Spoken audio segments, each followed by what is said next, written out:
like to call the meeting to order. Will everyone please stand to join us for the flag salute? Salute, pledge.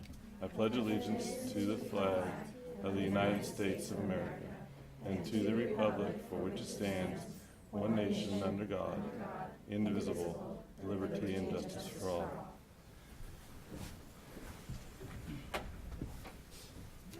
All right, welcome everyone. I'd like to report out on our closed session. First item was a student matter pursuant to Education Code 48918A, student case number 1516003. Information was exchanged, no action was taken. And then item B3 was public employee discipline dismissal release, Government Code section 54957. Information was exchanged, no action was taken. All right, we'll move on to the approval of the minutes of our last regular meeting. I move that we approve the minutes of regular meeting February 14, 2017. I second that. Any discussion? All in favor? Aye. Aye. Move on to the approval of the agenda and consent agenda. So moved. Second. Any discussion? Roll call. Rogelio? Aye. Maureen? Aye. Michelle? Aye. Andy? Aye. Emma? Okay, we'll move on to our student report, and we have Lauren here. Welcome back. Good evening. On March 4th, the Color Rush Dance will take place in the cafeteria from 8 to 11 p.m., and tickets are being sold for $8. March 10th and March 17th, CHS will be hosting 80 educators from across the state for our Get Focused, Stay Focused program. Carpinteria High School has been holding these workshops for the last 3 years, and CHS has been the model school for Get Focused, Stay Focused. Last week, our Future Farmers of America celebrated FFA Week and held activities during lunch for the entire week. The activities included tractor driving, a staff luncheon, egg tossing, and Mr. Kim, Mr. Casas, Mr. Caliente, Mr. Witt, and Mr. De La Cruz were the lucky winners in Kiss the Cow event. Today, over 100 seniors took the SBCC assessments, and those students will be visiting SBCC on March 24th to register for their courses for the fall 2017 school year. Girls and boys soccer both went to CIF this year, first round, and girls soccer won league champs. This past weekend, baseball and track and field had their alumni events where Warriors old and new had fun competing. Students have begun to register for the AP exams and look forward to the test in early May. Also, students continue to prepare for every 15 minutes, and over 50 students are involved in the program. The event will take place on April 20th and 21st. I will bring you more information as we get near the date. Our Higher Education Week will be held March 15th, and over 30 universities and colleges will be present to provide information to 9th, 10th, and 11th grade students. Great. Thank you. Thanks, Lauren. All right, we'll move on to Jamie's report. Good evening. It's as usual very, very busy around the district. On January 18th, teachers in transitional kindergarten, and first grade received a training from Dr. Carlos Pagan from Santa Barbara County Education Office on English language development, the standards, and implementation of both designated and integrated ELD. So we are engaged in a research project partnering with Matt Quirk from UCSB and Dr. Pagan, wherein we're just studying the effects of daily designated ELD in K-1 classrooms using our 4 specific strategies outlined by the team as the most effective according to an exhaustive research review. The study will last 12 weeks, and we have had UCSB graduate and undergraduate students come in to give the initial baseline assessments on our behalf. Those assessments are given in both Spanish and English so we can measure the native language and English. The results of the assessments will be used by teachers to inform their instruction and measure the students' progress over the 12 weeks. In working on a professional development 3-year plan, the leadership team has unanimously identified service to our English learners as our #1 priority. We will be providing a training in August in both ELD as well as the next generation science standards.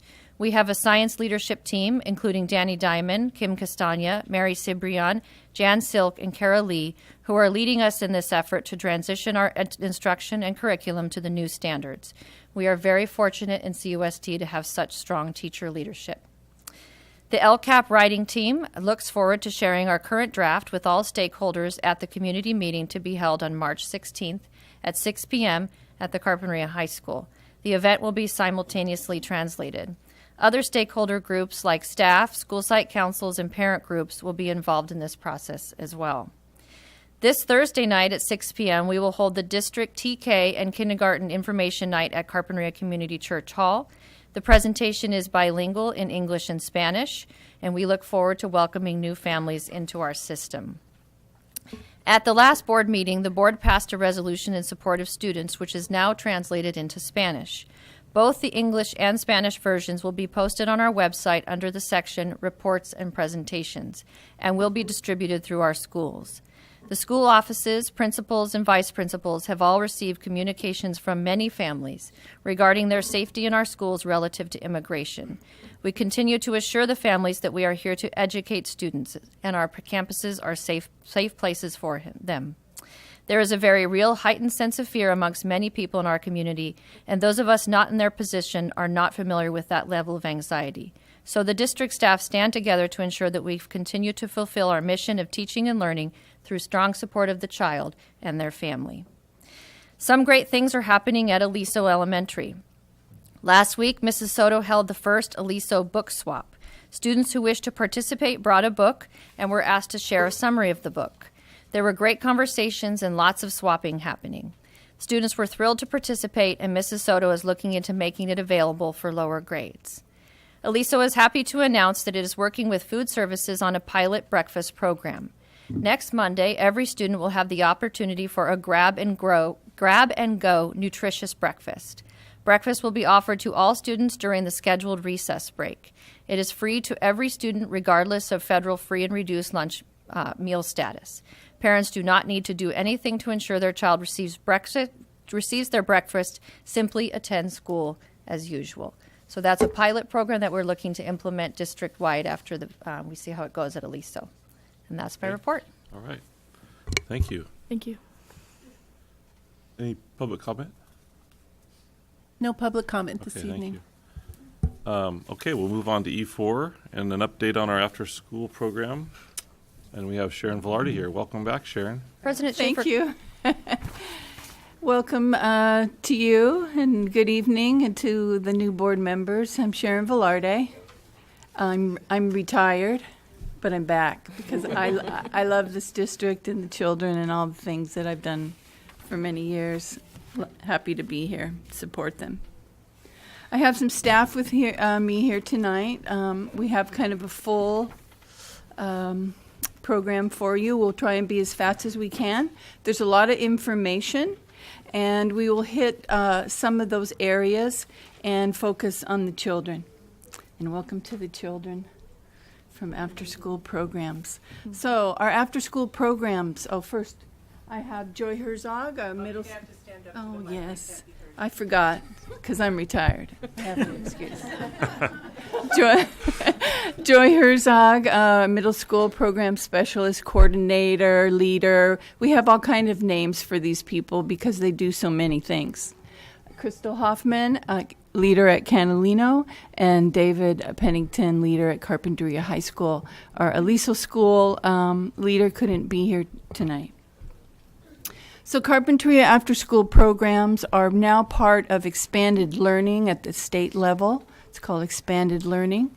We have 2 grants, the after-school education and safety, the K-8, that's on our 2 elementaries and middle school, and the 21st century grant for teens at our high school level. Okay. It's not moving.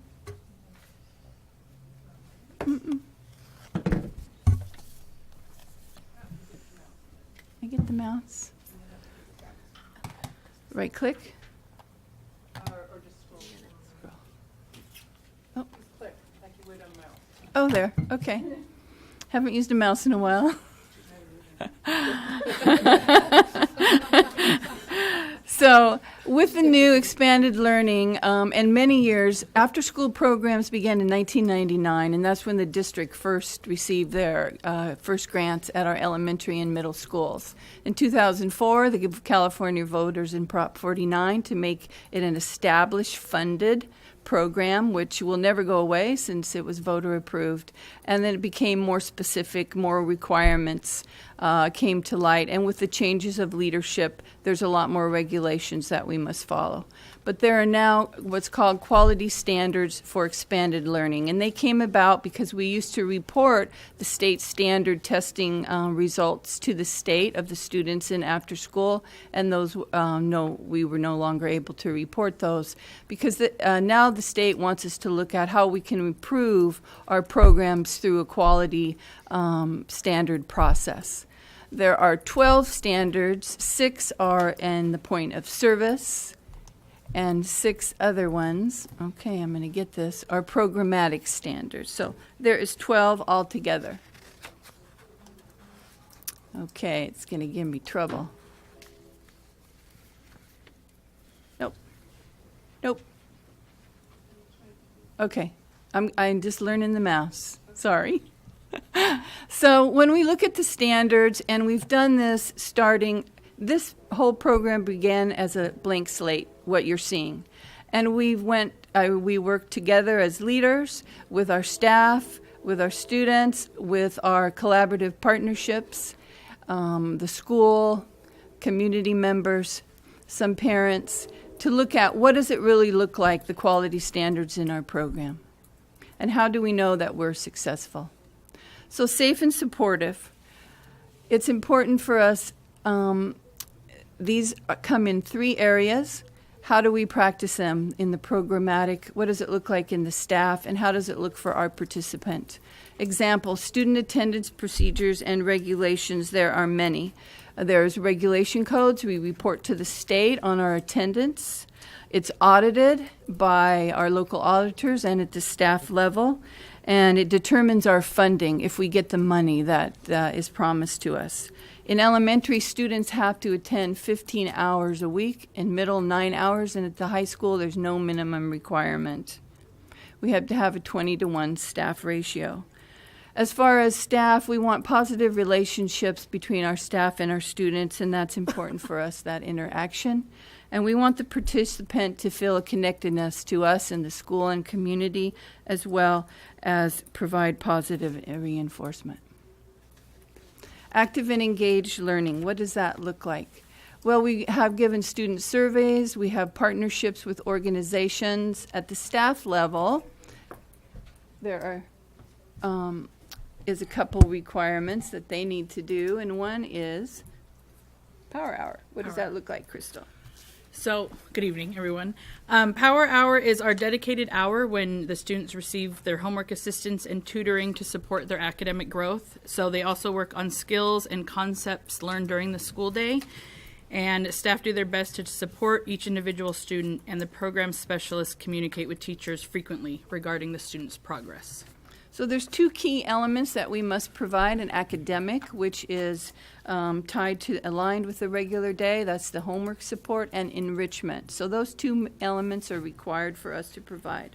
Enrichment is in the arts, physical education, science, other things that some of our students don't normally receive.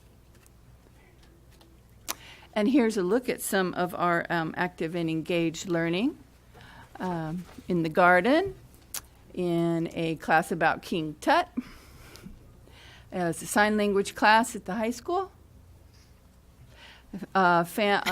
Teens love cooking at middle school, and a little art project at elementary. Active and engaged learning. So what we want our participants, we want them to work together. We want it high interest, and we want to provide them opportunities. In the skill building area, we're looking at how do we coordinate that. And Joy and David, you're up. And what are some of the things we do? The staff provides access to computers and the computer programs. We have Mesa at the high school, tutoring. And what can you tell us about the teacher involvement at your schools? So something we've really been working on this year is developing our teacher and student connection. And one of the ways that we've decided to do that was to be able to hire more teachers, more certificated staff to be able to interact with our students in a more informal setting, like after school. It's a really good opportunity for them to pass on things that they're passionate about, some skills that maybe they're passionate about. And so right now we have 7 certificated employees. And we have a partnership with our math department. Right now at the high school, we find that math and English are our 2 hardest subjects. So we have a partnership with our math department. They come out 2 days a week to do tutoring. And then we also have one with our English department who comes out 1 day a week to do tutoring and writing help. So, yeah. Joy, at middle school? Good evening. At the middle school, we have actually 3 teachers at the moment that are working to support students in homework and any tutoring that they need. Fortunately, we have a lot of other teachers that stay on their own time to provide the same support, but 3 are currently employed in the after-school program. Here's some look at the kids working in building skills. And I love their happy faces. Little enrichment skill building, dance. And what do we want the participant to receive? We want to build their self-esteem, their knowledge requirement, and collaborate with others and our partners in the program. Youth voice and leadership. This is a big one for us, and we're going to kind of end, toward the end, we'll talk more about this. But this is an area where we want students to have leadership opportunities and feel connected in the school day. We want their viewpoints and concerns, and we want them to have a shared design and feel ownership in the program where they are. And we're going to come back to that. Healthy choices and behavior. The nutritional snack, we're required to provide a nutritional snack in after-school programs, and every site provides that to students. As well, we have a morning program at the middle school, before school program, and recently we were required to provide a breakfast. So on Monday, they received the breakfast through the cafeteria, and those students in participating in the before school program, which is held in the library, receive a breakfast, a small breakfast from after school. And let's see. We also want students, again, to feel that sense of connectiveness. The connectiveness is very important, and positive reinforcement is very important in healthy choices and behavior. And there's some healthy choices. Teens love cooking and gardening. And next, we have diversity and access. And through this, we support English language learners. Our staff has had training in those areas. We want to celebrate all cultures and be aware of the needs and challenges of our students. And we want our participants to share experiences. And we have started student surveys where we can hear back from them on what they think. Programmatically, we want quality staff. We provide staff development. We have 3 dedicated days throughout the year. Our leaders have staff development through Region 8 out of Ventura County Office of Education, and other opportunities to attend their conferences that they hold. There's 2 major conferences, the one by our Region 8 and another one in Southern California that we go to once in a while. But those opportunities, and any opportunities held at the school and provided by the schools at their site, we want our leaders to attend as well. We want compassionate and committed, dedicated staff, and we want the participant to feel a positive relationship with them. And what we've noticed, there's a transformation that occurs with staff. Because it's 3 hours a day, it's late in the afternoon, maybe some staff have longer hours, and many start just thinking this is just a part-time job, and they transform. into realizing how important it is and how dedicated they become, because they're working differently. It's different than a classroom. Individual relationships are built more broadly and more strongly in after school, and staff come to realize that, and then they're dedicated. Once they're in, not many want to leave, except our young ones who are going on to become teachers in our district.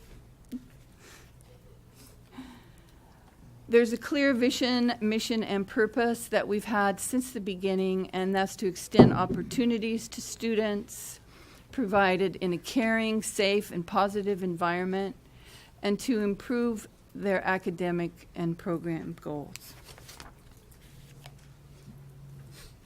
Collaborative partnerships. It takes a lot to build collaborative partnerships. They come and they go. We're in competition with many people in the community, but we have a few we're going to tell you about. Crystal. The one I'm going to talk to you a couple about. The first one is Everybody Dance Now, and this is our first year with Everybody Dance Now. They are a national nonprofit in Santa Barbara, New York City, Pomona, Chicago, and Kansas City. They offer free or low-cost hip-hop dance programming to communities who otherwise could not afford it. So they believe in preserving hip-hop dance culture by documenting street dance innovators through personal history interviews and hip-hop dance groove tutorials. And they bring in master teachers. Canalino and Aliso are very lucky because they are taught by the national program director for Everybody Dance Now. Her name is Kelly Foreman, and so she began dancing at the age of 4, attended the University of Kansas on a full dance scholarship, and later moved to New York City and Los Angeles. She's danced on X Factor, Dancing with the Stars, America's Got Talent, and Glee. And she created EDN's first standards-based hip-hop curriculum. And when I asked her to just tell me how she thought the kids were doing in our group, she said that they're so proud to be working with the Carpentry Elementary Schools because their growth has been phenomenal. Socially, the group has formed into a unified team, cheering one another on in class and practicing outside of class. And emotionally, she can see a shift towards confidence and positive self-esteem for most previously shy, silent students. They've grown kinesthetically, and their ability to pick up difficult movements, create their own style, and memorize a long routine, and then perform it. The other two, real quick, we have Kate at both schools. Kate, in August, I was contacted, and they brought down a sophomore, a junior, and 2 seniors to teach my 3rd through 5th grade girls lacrosse. So they've learned all the basic fundamentals of lacrosse, and the coaches promoted a sense of team for the girls, which they really brought into. And right now, actually, they're probably returning, but the girls were invited up to Kate's school today to watch a lacrosse game, get a tour of the campus, and eat dinner with their families there. Kate at Aliso helps out with the Kids Farmers Market, which is monthly, that we get from the food bank. So the volunteers were trained on the food literacy, and they took over the cooking classes. So they do this once a month and lead a hands-on cooking class.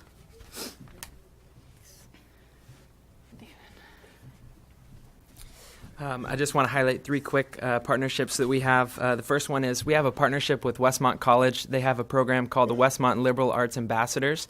They're all first-generation college goers, and they've been such a great partnership for us at the high school. They send out 1 tutor on Mondays, 3 on Tuesdays, 4 on Wednesdays, 3 on Thursdays, and they also send a member of their track team out to help out with our track team on Wednesdays and Fridays. And so they've been a really great partnership for us that we're excited about. The other one is Mesa. Mesa is our partnership with UCSB, and they help do robotics and different STEM types of activities. We actually have our Mesa competition this Saturday. They go to UCSB, and the projects that these kids, there's about 22 of them that they've been working on throughout the entire year. They're going to go and compete against other kids in this region, and then they have an opportunity to go on to regionals if their project makes that far different competitions like robotic sumo.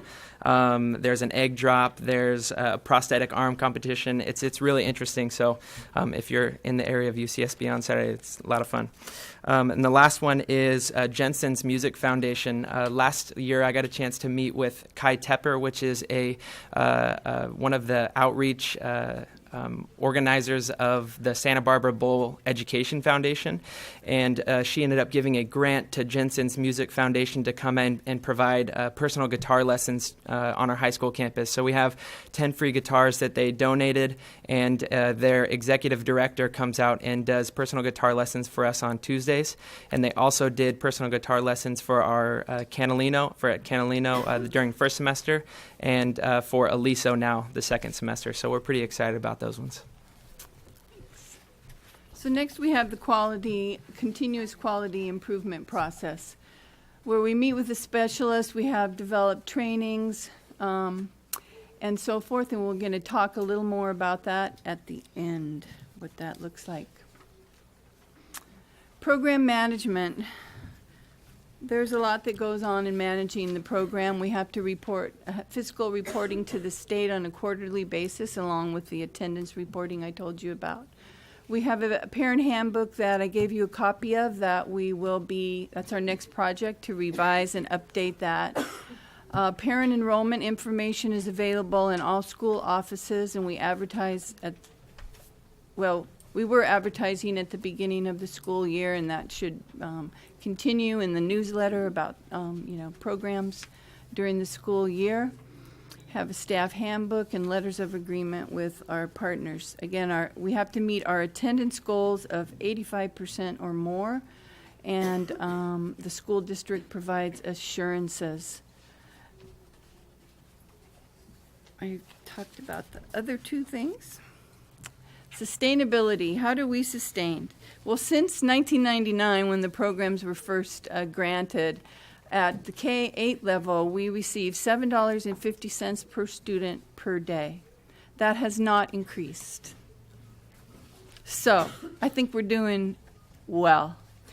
There has been, in the last 2 years, a couple of movements to try and get the governor to raise it by $1, because physically all programs are in a little trouble. We're not yet, because I retired and you don't have to pay for me anymore. So that helped everything here. And at the high school level, in our third year, we get $10 per day per student. Our ADA at 100% is 89. We have to meet 89 students. That's 100%. We only have to actually meet 85%. So if you meet that, because to have 89 students a day would mean you'd have to enroll at least 100. Kids are absent. Sometimes they might not come. They have other doctor appointments, so forth. So it's kind of a juggling act of over-enrollment, keeping our percentages in order to maintain our funding, having enough staff, and a 20-to-1 ratio. There's a matching requirement of 1/3 of the grant, and that's things like administrative costs, principals, facilities, money received from parent fees at the elementary level, maintenance, and buildings make that match for us. So here's a kind of a quick overview of what our funding pie looks like. And our largest is, well, I can't see that from here. Thank you. 180,000? Pardon me? The green. Yeah, thank you. The high school is the 180. Yeah, the high school is funded at $180,000 for the program, and there's a $20,000 literacy grant that goes with that. The two elementaries are totally funded at the $147,780, and middle school is $156,640. That includes the after school and the before school program funding. I have a question. So that's our pie. The high school grant is limited, right? It's not under Prop 49? It is not under Prop 49, but it is in the new federal education plan. What do we call that? Every I don't know the new Succeeds acronym. Act? Yes, that act, Congress made the 21st century funding as part of that act. Okay. So when we first applied for the grant, it was a 5-year grant. Maybe we'll get it in another 5 years. But now, according to the education law, if it doesn't get changed, we just reapply. So with our other ACES grant, we reapply every 3 years.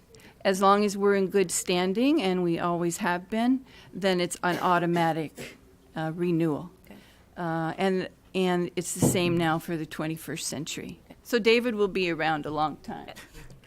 Just so you know, Dave. Just a quick question. You may have already said this, but I didn't catch it. It's free to the students. Is that correct? At depends? elementary, we Okay. charge a fee, Okay. a small fee. Uh-huh. That is, this year it was 150 $150 For the semester? for the year. for the Oh, year. for the year. Wow. Yeah, that's like You can Starbucks. you can see it in the pie chart. A day. It's the 20. Because Starbucks 20,000 keeps is going parent up, I think. fees. Yeah, and we've had to do that at the K5, at the K5 level, just because we don't. It's not enough money in the part of the pie to sustain it without parents contributing. Have there ever been any families who couldn't afford the fee? Yes, and we make accommodations for that. Homeless children, there's no stipulation. And we make arrangements. But most people can and are willing to, because their children obviously are getting something very special and worthwhile at very low cost. So expenditures look a little different, and I did that a little differently. So most of the costs, and this is all the programs, go to our classified staffing, 55%. 24 to benefits for classified and certificated. 15 is certificated, and this was from last year. So this should go down because you're not paying a full-time administrator either out of this grant. Because in years past, the director was funded under multiple other grants. Services take about 4%. Those are services that we pay for. What Crystal talked about, the EDM program, we pay them minimal. It's probably the most inexpensive dance program I've seen over the years, with great results for kids. And then our supplies and travel and advertisement are a little less than 1%. So we're doing pretty good. Never in any of the years has this program gone over their budget. In fact, I averaged over the years in indirect charges that went into district funding, about $340,000 from after-school funds went to the general fund, not into the program itself. As far as the snack program, an average over 10 years, because we get reimbursed for those snacks and that we give to students, that revenue from that, about $80,000 went into cafeteria funds from our programs. So not only are we giving to students, we also have been contributing back into the funding to assist everything that we do. So we have, I talked about the 3-year program goals that when we renew every 3 years, we have to have program goals. And it just so happens that our short-term goals through the quality improvement process, we aligned with our 3-year goals. And that is to improve youth voice and leadership increase partnerships and in our community with parents and stakeholders, and to provide staff development in the understanding of student diversity, access, and social emotional needs. This is a copy of our logic model. So through this process, in the beginning, I said, what you're seeing was blank.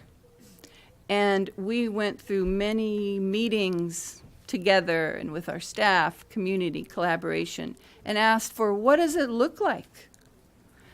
And we put it all in what you're seeing now.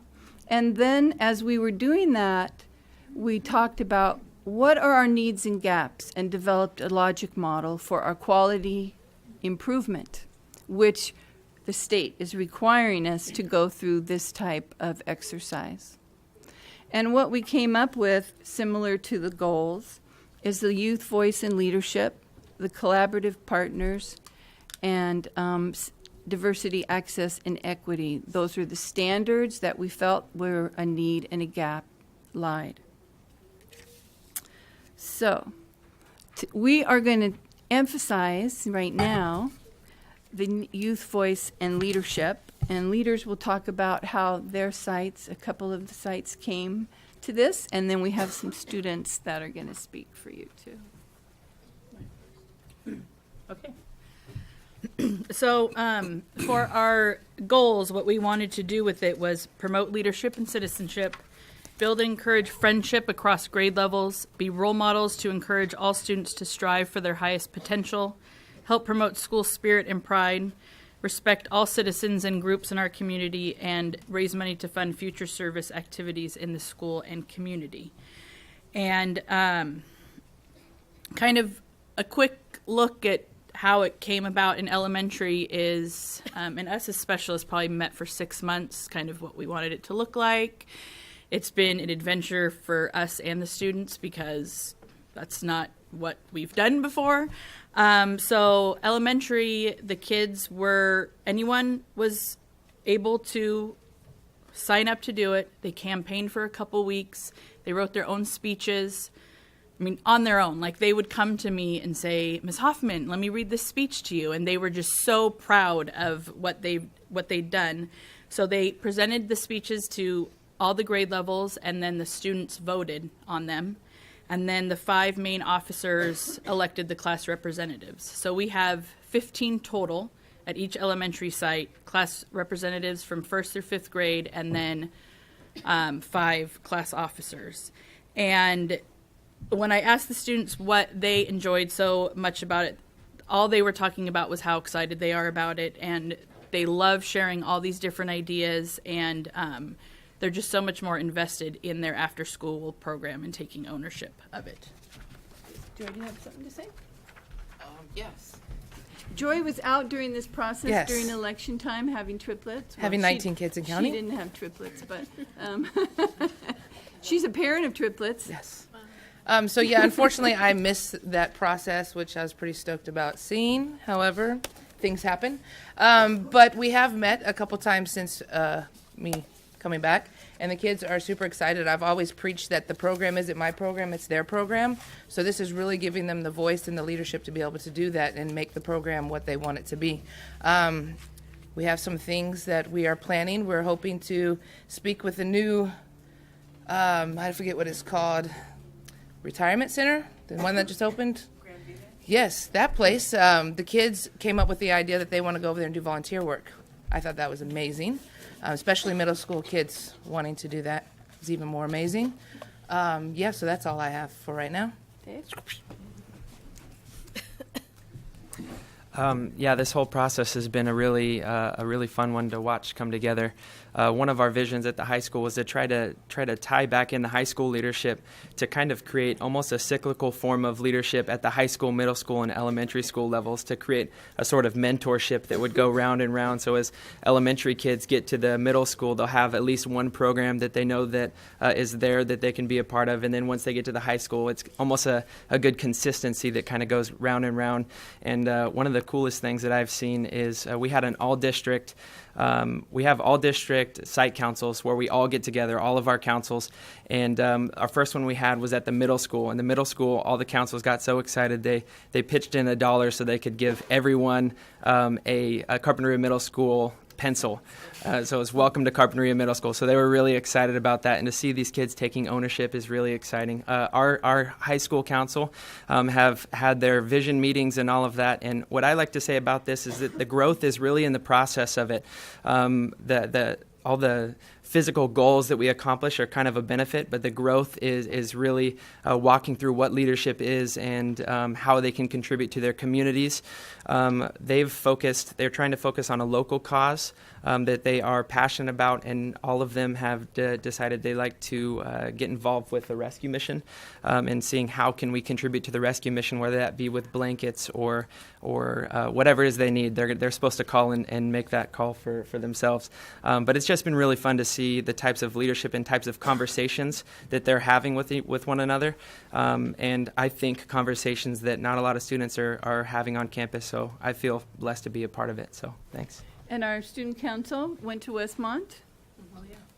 Yes, with our Westmont Liberal Arts Ambassadors partnership that we have, we were able to go up to Westmont. They gave us a tour of the campus, and they even put a student panel on for us. So all first-generation college students, and we got to ask them questions about their college process, how they got there, talk about money, is it affordable, and all of that type of thing. And then they let us use their one of their lecture rooms to be able to hold one of our all-site council meetings. So again, it's been a great partnership for us.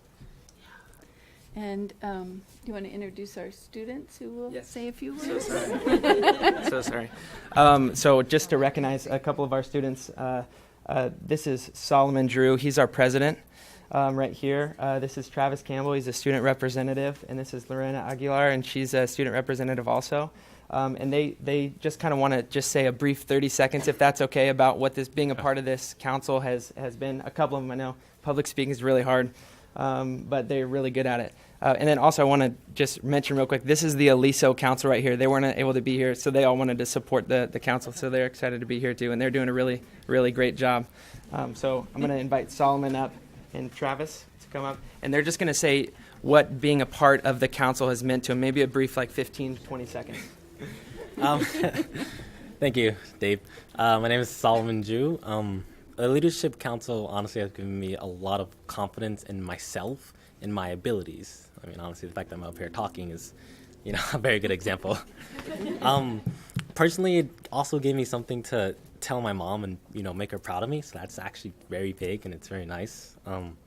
It's allowed me to gain a lot of social skills and working together with a group of people efficiently so we can get stuff done. I could go on forever and ever and ever about how great this council is, but I'm going to let Travis talk. Thanks, Solomon. Hello, I'm Travis Campbell, and being part of this Leadership Council really helps me to learn how to be a better leader and cooperate rather than just try to boss people around. Well said. The High School Leadership Council came and spoke at a regional meeting along with Ventura High. We're the only two high schools in the Tri-County regions who have 21st century funding. And so they presented at a region meeting and have been invited up to Sacramento for next year's all-state after-school conference to present. Most of them are all graduating, but maybe they'll come back and take a ride with us. So we're really proud of the leadership councils and what we've developed with that. And our leaders work so hard. Like I said, they have many names and wear many hats, and their responsibility level has gone up because I've given them a lot more responsibility. And they've taken it on and have done it happily. And thank you, Aliso, for being here and supporting after-school programs. Many of the students in the council or in the programs at the senior level started in after-school at the elementary level. I think 5 of our staff were students here who now work for after school, and it's just amazing to see the growth in the students. And these are students who are leaders that wouldn't perhaps normally be a leader during the regular day, but after school is providing that. And I love what they've done. I love this school from senior to middle to elementary. And don't you just love the high school leadership? Yeah? Yeah, I see the smiles. Okay. So I have a short slideshow for you, and that will end our program today. Sorry, no music in the slides, but I wanted you to see what the kids were doing. Joy, you can rap? No, Solomon was going to handle that. Oh, Solomon is going to do that. You want me to move them forward? It's going pretty good.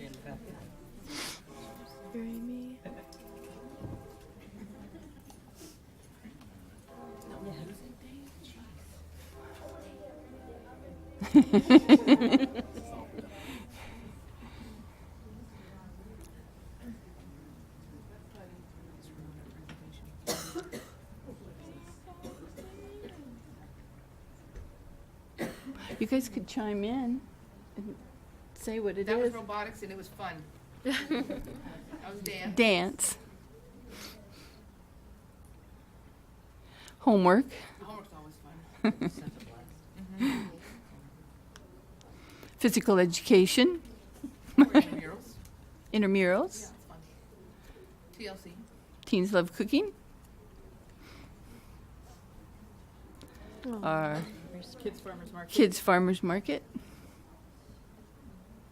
Homework.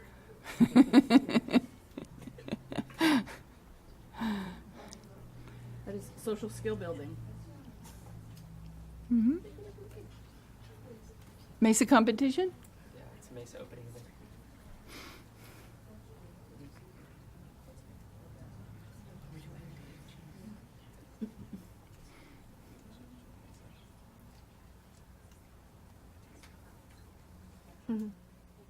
Hour of code. Come on, dude. Oh, am I really close to? Okay. Yeah. Sorry. Yeah. That's the girls' lacrosse. Our lacrosse team. Yay.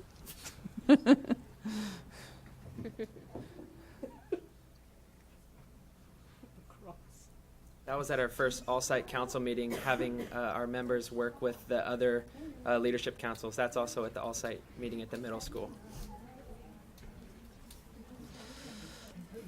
EDN dance performance night in Santa Barbara. Those are the siblings coming to support. Our giving out snack at the high school. It's me and Fern. Connectiveness right there.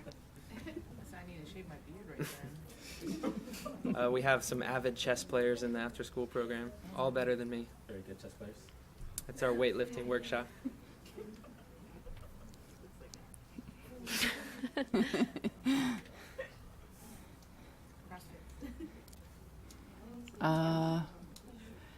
This is Eliso enrichment time. And beautiful faces. We are the world. Oh, there you are.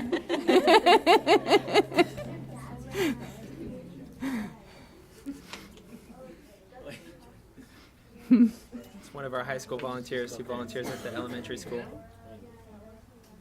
Oh, there's Melissa Trammell. Our leader. And Sir, absentee. yay. Strong and bold. Yay.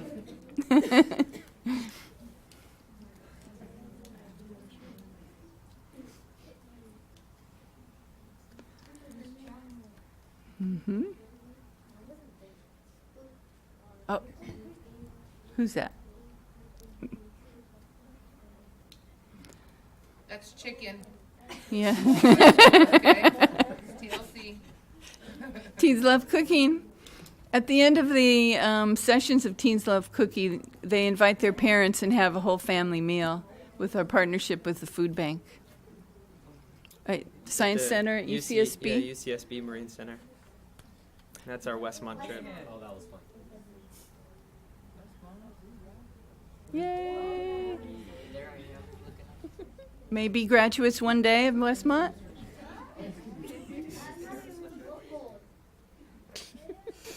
And there you go. Thank you so much. Thank you. Thanks, Sharon. I'd just like to commend you guys. You know, your enthusiasm and dedication is really evident, and you know, I know it's what the big part of what makes this program successful.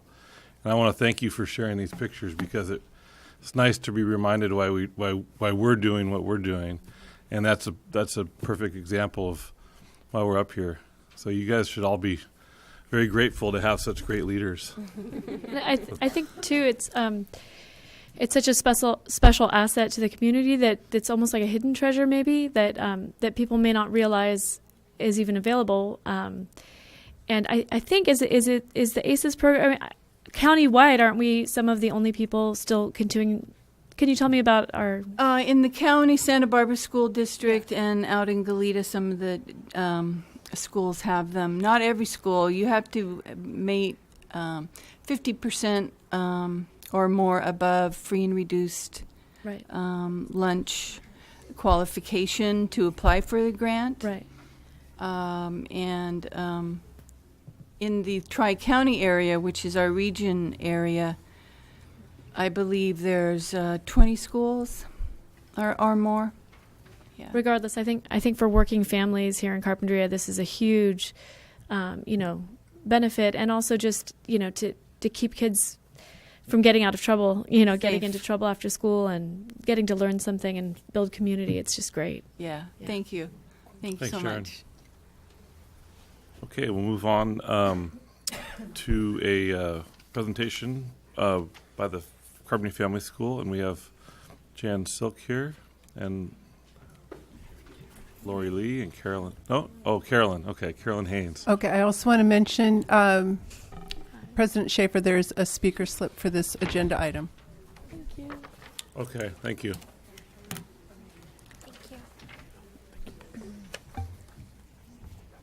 Thanks.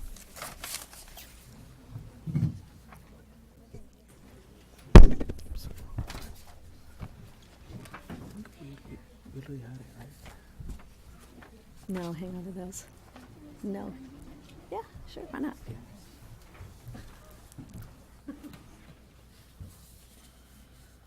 Okay. Thank you, board members, for this opportunity. I'm Jan Silk, and I'm here today alongside my family school community, fellow teachers Lori Lee Collins and Amy Porter. Also as well, along with our representatives from our parent board, notably our current president, co-president, Carolyn Haynes, and Brittany Crooks. Where'd you go, Brittany?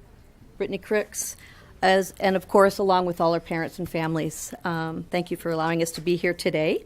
We appreciate this opportunity to respond to the complaint regarding Carpinteria Family School, which was filed on May 26, 2016, by then Canalino parent Jessica Isaac, which included multiple allegations against both Family School and Carpinteria Unified School District. An investigation ensued, as you know, and a report was filed on September 6, 2016 to this board. You have in front of you Family School's response to this complaint and investigation, as well as a copy of what I'm about to present. So we wish to speak tonight from the heart and present in a compassionate way a response to what felt to many in our family school community a very shocking and volatile claim, referring to Family School as a Caucasian family school with a racial agenda. Many family school families of varying ethnicities felt personally attacked and insulted, as this was not the intention nor the scope of what our family school community embodies. The investigative report findings clearly state that any reference to this sort of partiality was not intentional by members of this school. Tonight is our chance to respond to the investigation and its outcomes so that you, our governing board, has a more complete picture and a greater perspective of the realities. Please note that in the investigation, only one representative of Family School was interviewed, and that again, the investigation discovered there were many falsehoods in the complaint. In summary, the investigative report did, however, provide important feedback to both Family School, district administrators, and now you, the board. The report highlighted both areas of concern as well as inaccurate or incomplete claims and misconceptions. We'd like the board to note also that there is much which truly lies outside the scope of family schools' capacity and responsibility to address. We wish to enable the district to help us in the realm of outreach and the education of others so that the greater Carpinteria community better understands its individual schools. Parents and staff have worked overtime to prepare what's being presented to you tonight.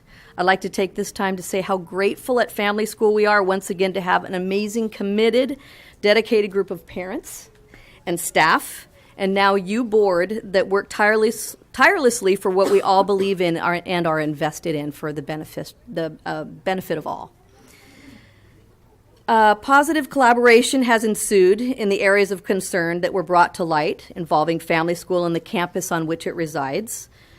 Joint systems have already been put into place. We thank you, the board, for hiring Jared Schwartz of Just Communities, who supported a campus collaboration committee where Principal Pursoon, our administrator, teachers, support staff, parents, and a grandparent even, worked to better understand each other as a joint school and campus community through kind and sensitive discussion. A greater understanding for each other has been very beneficial and has had appreciated and measurable positive outcome that's already felt on campus. Under Mr. Schwartz's and Ms. Pursoon's positive guidance, we are moving beyond the healing and into the healthy process of jointly working together on campus-wide activities and developing coordinated organizational systems. We have yet to complete this process with Just Communities and the Collaboration Committee. We look forward to sharing this response with them for closure. Some of the main areas of concern that have been brought to light and many to resolution are as follows.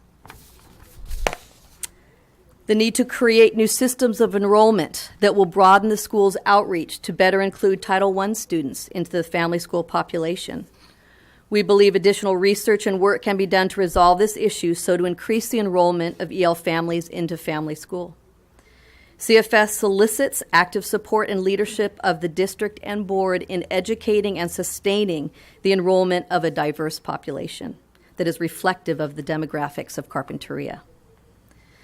Being privy of the new district-wide sibling policy, we wish to revisit this with the board as it is one of the cornerstones of family school.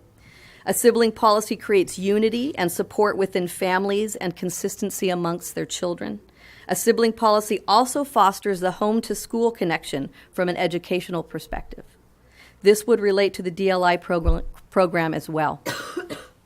Regarding the lottery system of enrollment, plans now exist to have a well-publicized and videotaped lottery at the district office for both family school and dual language immersion school as needed.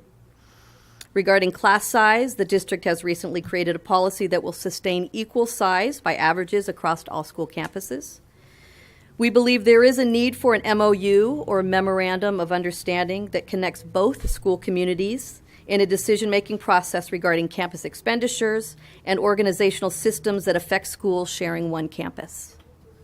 Finally, regarding communication, we have a need to build ongoing and sustainable, supportive and effective communication between administrators of each school supported by the district board members. In closing, we at Family School all want and trust that this really intense process that has made our school, this intense process has only made our school better, both independently and as part of a cooperative community for families of this district.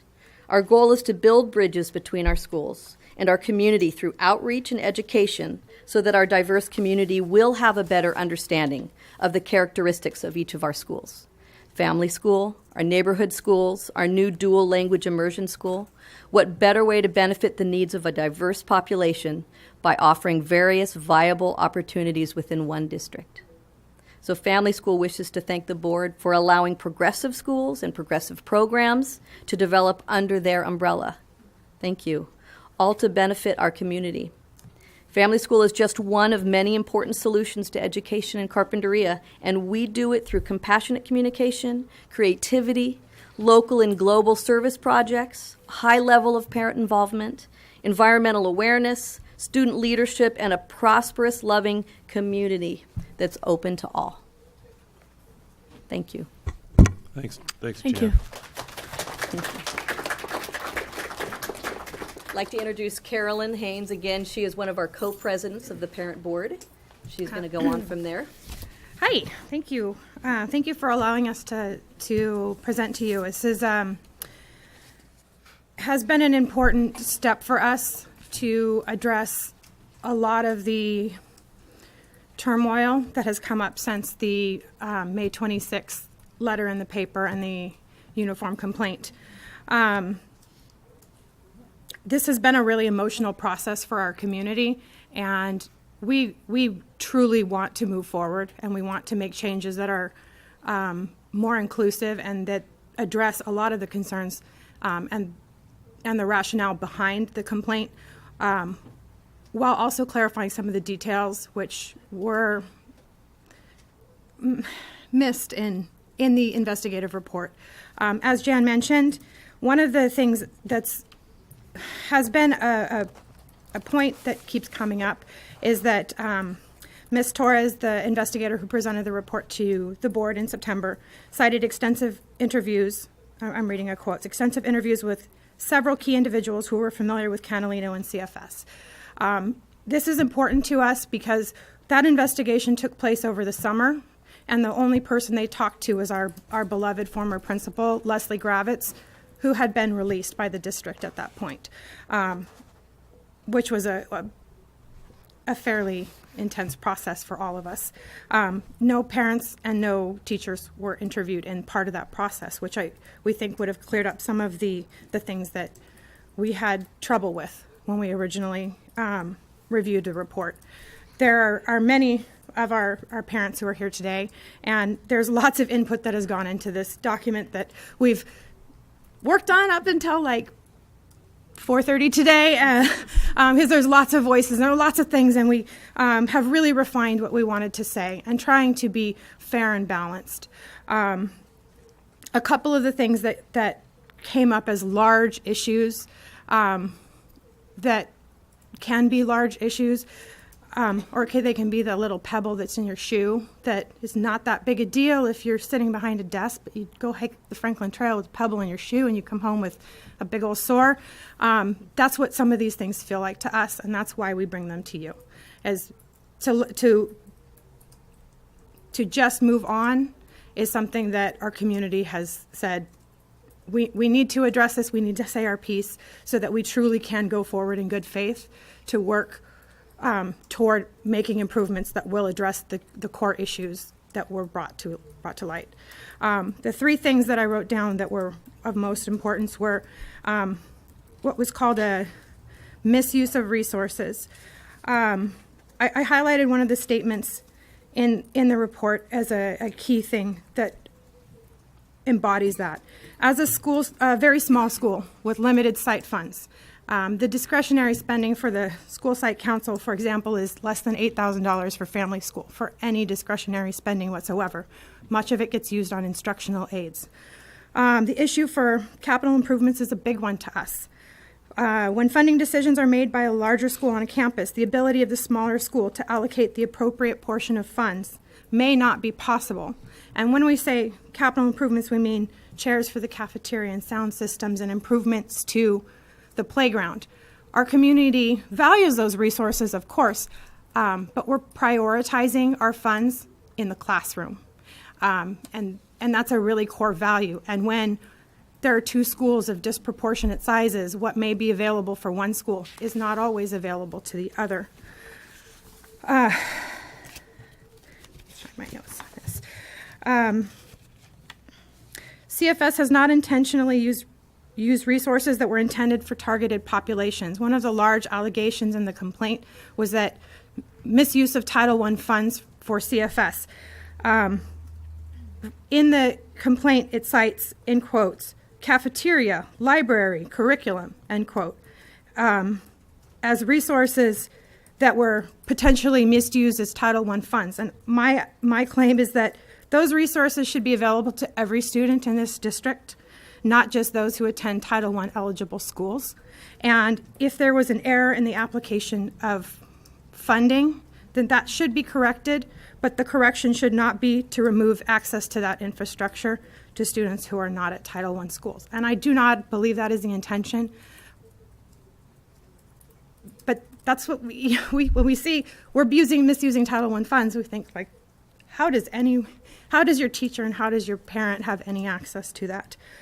The second large issue was this idea of class caps, and it's a really, really nice little bullet point to say Family School has a class cap of 24 students. And the truth is, in the past, the Family School principal and superintendent have jointly decided on enrollment targets for Family School population. The population for the kindergarten first grade class has been limited to 24 students. And generally that looks like 12 students from the kindergarten who are advancing to first grade, meaning 12 new spots for new kindergarten students. Enrollment increases at the second, third grade class level and the fourth, fifth grade class level.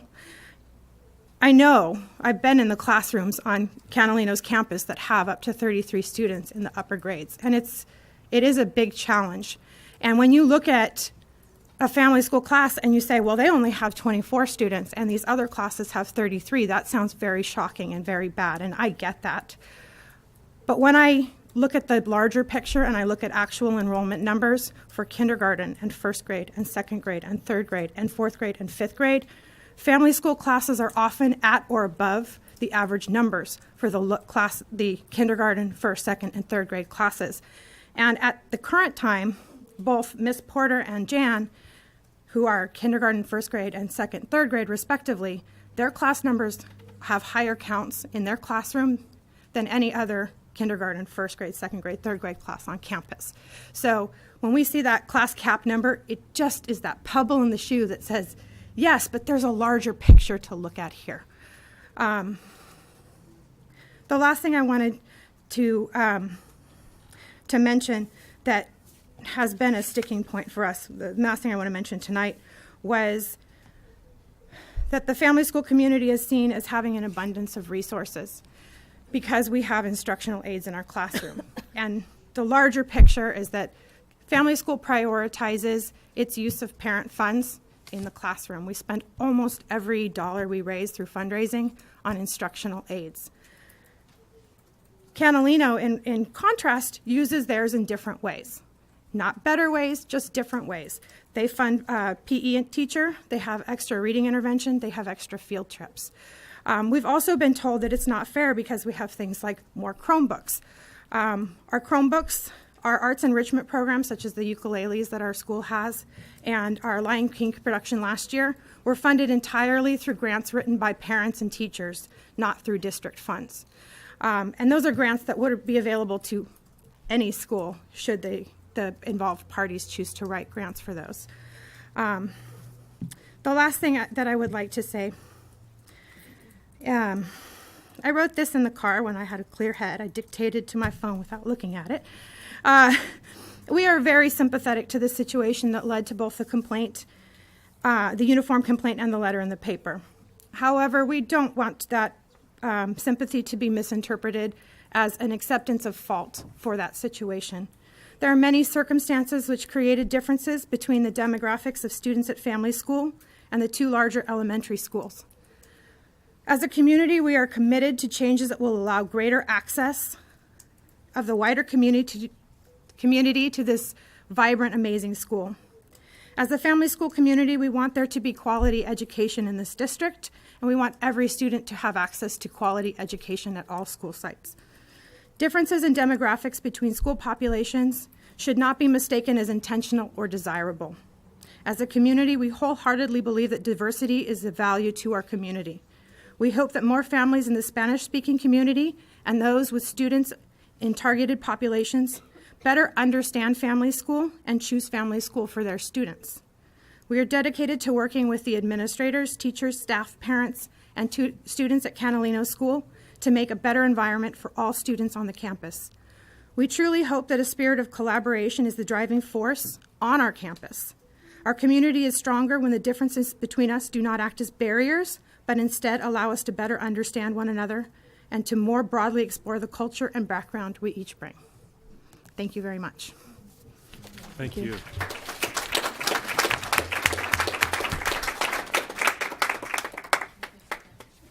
I think that's it. Jolene, do we have public comment? Yes, there's one speaker slip. Sarah Rochester. Hello, board. Good evening. Thank you for giving me this opportunity. I am specifically here to speak about the sibling policy. There's been a lot of sort of rumblings and talk about how the sibling policy is going to be discontinued for family school, and it will not be part of the dual language immersion program either. And as Jan Silk mentioned, the sibling policy at family school is completely fundamental to our culture of family school. And it's really my belief that it would completely undermine what we do at family school if we lost that, and that we absolutely have to have it. And it's also my belief that the dual language immersion program would hugely benefit from also having a sibling policy. I see that having these two new programs, schools of choice in our district, that it's going to be important to have policies that are aligned for both of them, that you can't have, especially about admissions, you can't have different policies for these two schools. And so I just really encourage you to reconsider that and to look at how that would be incredibly beneficial for the dual language immersion program as well. That, having total, complete family buy-in, that parents are not dropping kids at one site and another site, and you're not trying to do homework in Spanish and homework in English, and that you can really focus a family's energy into supporting a program. Because so much of our program is run on family energy and love and support and commitment and dedication. And I know that for the dual language immersion program to be successful, it is also going to need total 100% family buy-in, family dedication, time, energy, resources. And so we see how that policy benefits us so hugely. And I would really, really encourage you guys to rethink it, to look it over, to think deeply about it, because I think having a sibling policy for both of those programs is the way to go. And I do want to just little side caveat that this sibling policy does directly positively affect me.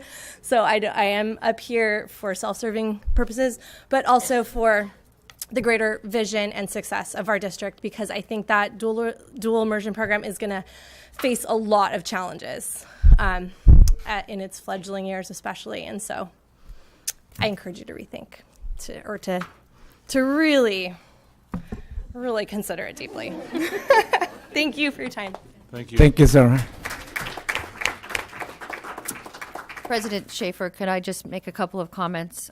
So I'm currently serving as the principal of both Family School and Canalino School, and the administrator in charge and a couple other things. But Mr. Gloger is the principal of the Family School, and he's out on leave right now. But he and I work together pretty closely since his appointment as the principal of Family School. And I wanted to mention a couple of things that have happened as a result of the report. First, I want to clarify that the dual language immersion is not a school; it's a program within a school, so it doesn't have a separate, CDS number. It's a program within a school. So one of the things that we have agreed upon as the administrators is the percentages of cost for things for the school. So Family School at the moment comprises 12% of the total campus population. And so for things that we have done, like a couple of shared assemblies and things that come out of site funds, we've charged 12% of it to Family School site funds, and the remaining to Canalino site funds.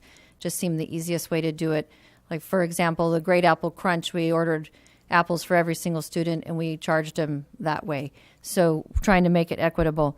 The board passed a policy earlier in the fall about allowing the Title I students, free and reduced lunch students, to have access to the family school spots before the lottery. So if there were 12 or more students who applied that are Title I for those 12 spots, the lottery would not take place. So I wanted to make sure that everybody understands that. So that's more than 12? It's for 12 spots if we have that many applicants to the school for Title I. Another thing that we have done, partially in response to this complaint, and to address some of the issues the complaint brought up for us, is the district TKK information night. So we don't have separate presentations happening where we're pitting one school against another and trying to out-market each other for students, and making sure that everybody has the same access to the same information in the same night in both languages. So that's an important point that we've done. We have monthly instructional assistant meetings that I'm currently hosting, and the instructional assistants from both schools are meeting together to encourage everyone to consider all students as their students. We don't have students that sit in the cafeteria that are the family school students and students who are Catalina students. They're all our students. We're there to supervise and ensure the safety and well-being of all of them. Joint leadership meetings, so our leadership meetings are monthly. They're also open to family school staff to come, and Mr. Gloger was coming before his leave. Some of the staff meetings are held jointly also in order to address matters that are relevant to the whole campus, and then we split into separate staffs when we are talking about school-specific issues. The class size averages, so what we decided to do as a leadership team, that's the whole district leadership team, is we do need to equalize the class sizes, because we do need to provide equitable class sizes for all of our students and all of our teachers. So we are going to take the class averages for grade by grade from the two big schools, Catalina and Aliso, and make those the class size average for the following year. So for example, if our class size average in 4 or 5 is 30 students, we're going to fill those classes to 30 students at both Family School and Summerlin, so that we make sure that we have an equitable class size across the district. And that'll change from year to year depending upon the averages. It won't change drastically, but then we can say that we're being equitable across the board. And I think that's about it, unless you have any more questions for me. But many of the things that were findings from the complaint that was done, we addressed pretty quickly right out the gate this year to make sure that we are addressing those concerns that the complaint brought to light. Great, thank you. It's not on the agenda, but since it's brought up about the sibling policy, I would just like to ask your opinion on it. I believe we passed a policy earlier in the fall, or when I wasn't the administrator in charge. Jolene, can you remind me about that, the policy? There was a sibling policy, except when it came to twins, that twins would be allowed to be in, but that otherwise it was as space provided and according to the lottery. Yeah. So the sibling policy does not come into play unless the kids are twins, and it's after the lottery takes place. I think prior to this change policy, there was priority given to siblings of attendees to that school, and that I think there was some confusion, and I think that was why it was brought to us. So part of the issue with the siblings is, for example, this year I believe 7, or it's either 5 or 7 of the current kindergartners are siblings of their older children, which left very few spots left for other applicants, which left our opportunities to expand the school to other populations pretty limited. So I think that was part of that was under Dr. Sarvis.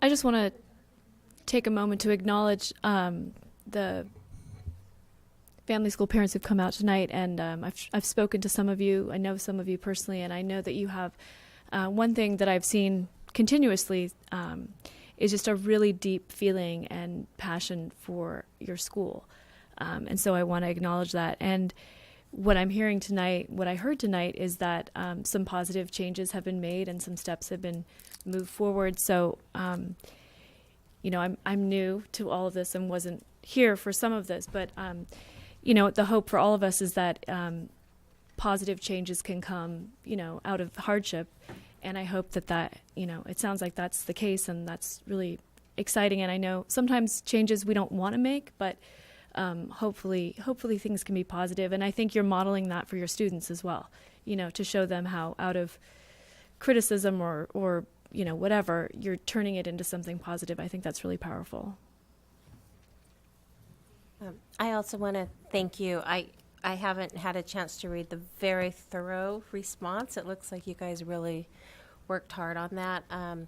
But the positive changes that have happened thus far, and I'm super excited to hear about the TKK kind of joint meeting that you guys are going to have, because I think that's really going to be beneficial to parents who haven't really kind of heard about family school before, and that I'm excited to see how that goes. So thank you again. And I'd just like to thank you all for coming tonight. And I glanced through the response, and I can tell it's very thorough and heartfelt. And as I know, everything the family school does is very thorough and heartfelt. So, so we really appreciate that. And I can understand where you're coming from, Sarah. And I can see both sides. Mm-hmm.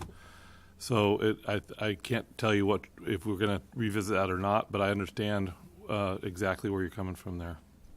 So thank you all for coming tonight, and hopefully we're on the way to more collaboration and healing here. So thank you. Okay, we're going to move on to presentation by our search consultants. We have Al Zanona Really fine up here and today, Mari. I think. Yeah. We'll take a. We'll let the room clear for a sec. Hi. Thanks for being patient. Long time no see. You can stay. Thank you.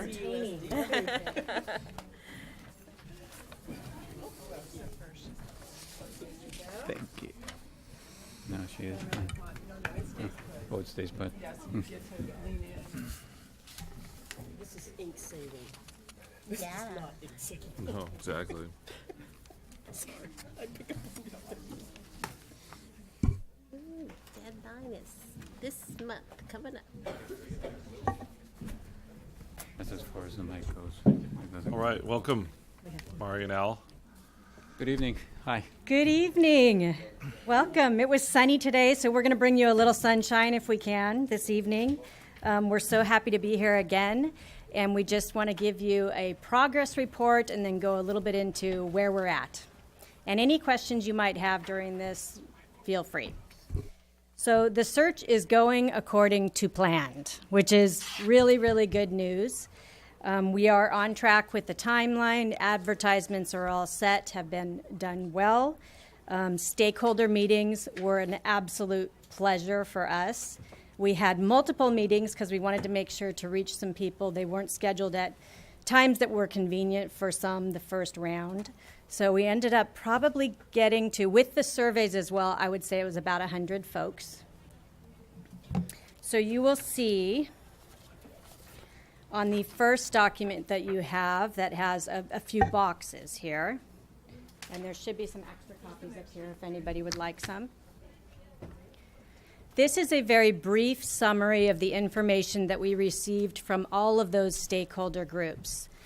You can see at the top, we met with the mayor, we met with you. These are approximate numbers. I wasn't always counting, so there are guesses in some of them, but the groups are there on the left for a total of about 100 people, which we thought was really nice. With the surveys, about 35 people responded to that, so that was nice. Different level of information, because when you put something out in writing, as you know, verbally is very different. So that was good information to receive as well. What you have is just single words and or phrases that were themes throughout all of the input gathered from the stakeholder groups. So you have the strengths box, which, as you recall, was the question, what are the strengths of the district and the community? You have the challenges of the district and the community, and the desired characteristics of the superintendent. So this is a snapshot summary of what we received. Anything you want to add? No, it's good. The next document that you have is the brochure, and I believe you've all already seen this. This is really what helped us from those stakeholder meetings to develop in order to work with the potential candidates and for advertisement purposes. So we were very pleased with the outcome of this. We think it's very pretty. I hope you agree. We had some good photos in here, and we felt like it was a pretty good summary. And thank you to Jolene for her feedback on that as well. We got some good insight from her. And just to make sure you understand, when we get an inquiry for application and for position statements, we email this to the candidates, so they have it, and they have a PDF fill-in application form, which they then can return to us. Which leads you to the next spot. Yes. We aren't going to give you exact numbers, but we can tell you we have had a substantial response. So I think it's very safe for us to say that you are a very attractive school district and community. I think much of that comes out from word of mouth. That's one thing we've noticed about your community is that you have a very wide network and you're all very good at communicating with each other. So it shows in the response Strength that or a people have had. challenge? Yes. And that's in the strengths and the weaknesses, right? So we've had a very good response, and we're very pleased with that. To date, we've already had some applications turned in fully completed, which is also unique. Typically, we see those more toward the end of the timeline. The timeline still is 20 days out from now. So we're very excited of what you're going to, what we will be able to bring to you. Okay? Do you have any questions so far? Or Just a comment. Okay. I'm a receiver of the AXA newsletter, and so I saw it in there, and it was nice to see that actually our salary package was a little higher than some other people, and some people didn't put, the salary in, so that's good. Yeah, having a salary helps. It orients the candidates to whether this is a job they want to spend time on. So our next step would be to take a look at that timeline, the third document you have there. Oh, I had a question about this. The challenges keep moving forward. What does that mean? To not do nothing, to really keep the energy moving forward. That's the sense that we got from people, is that they want to see. Don't want to move forward, or they No, do. they do want okay. to move it forward. Okay.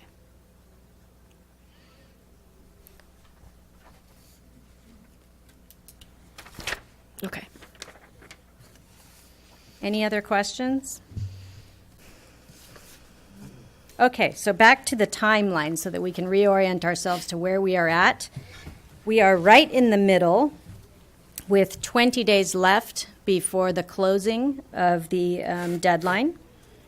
And then we will begin immediately with our committee for the screening of applications. And that will start on the 21st. So that's the next stage. We have about a week to do that, a little over a week. We will then go to the interview dates. One question that we had for all of you was regarding those interview dates, and we need to figure out where we want to hold those interviews. It does need to be within your community. So that's something important. I think I've heard people ask, well, can we hold it at the county office, for example? It has to actually be within your community. Within the boundaries. So the last superintendent interviews we held it was in the community, but it wasn't. We didn't publicize it because there's some confidentiality there. But we used a meeting room in a local establishment. Okay. Is that something you'd like to do again? I think that would probably be best. That would be really good. Okay. Was it like actually a restaurant or a house? It's actually a noticed It is a meeting. business. And there is chance to have public input, and then you go immediately into closed session, essentially. Right. But it is a noticed meeting, at least the way we do it. The interviews are. Well, It's a closed session. The interviews are April 8th and 9th, and that is a public meeting that you have. You may have it somewhere else. That's why it has to be within the boundaries of the district. And then it has to be I still think it's noticed, better and you go into closed session, and But there is even an opportunity. Nobody shows up, but there's an opportunity to have a little bit of public session. Yeah, it's not the public comment. It's the candidates overlapping and you know, The privacy. The privacy part of it was what we were more concerned with. Absolutely. So I think the question is, do they need to state where it is at to make it a public meeting? I think you have to, right? Because otherwise, Right. what's the point of a public meeting if no one knows where it's being held? Right. I think that's something we can ask. We can ask. We did Greg. notice it last time? Yeah. Okay. Yeah, no, I don't think it's a question of noticing it. I think it's having a large enough establishment that where the candidates aren't necessarily seeing who each other are. Right. You know, I think that was the consideration that the last search. Where did you have it? Okay. Last time? At a hotel. Oh. Yeah. Okay. You have to tell. You have to tell the public. Yeah. So we might be able to help a little bit in walking through typically how we would structure Yes, those please. interviews, because it may give you an idea of what would that crossover look like, if at all. Does that sound? Do you want to talk about that? Yeah. Al? What we typically do is, and we have done this successfully in the past, is we have had the candidate come in and we greet them, or one of us greets them if the other person is occupied, and we ask them to come into a small room, small office of some kind, and we need that kind of space, and we actually give them the questions that you're going to ask them. And we give them to them ahead of time so that they can sit down and for about 30 minutes they can prepare. And we make sure that that time is equal for all the candidates. Then when they come in to see you, they've had 30 minutes to look at your questions that you're going to ask. And they give you much better answers because they're not just replying off of the cuff.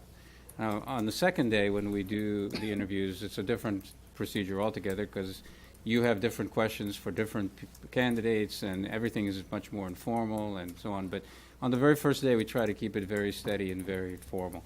So the process goes, the candidate comes, we greet them, we talk to them for a minute or two, we bring them into that room, we give them the 30 minutes, then we bring them and we bring them to you.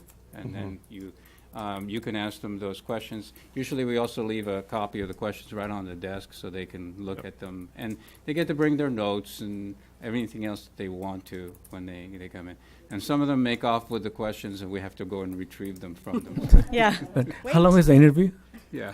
Well, they get nervous. How long is the interview, he asked? Well, typically about an hour. Typically, yeah. It depends, partly depends on how many candidates we bring and how long we want to be, but probably... Or how long their responses are.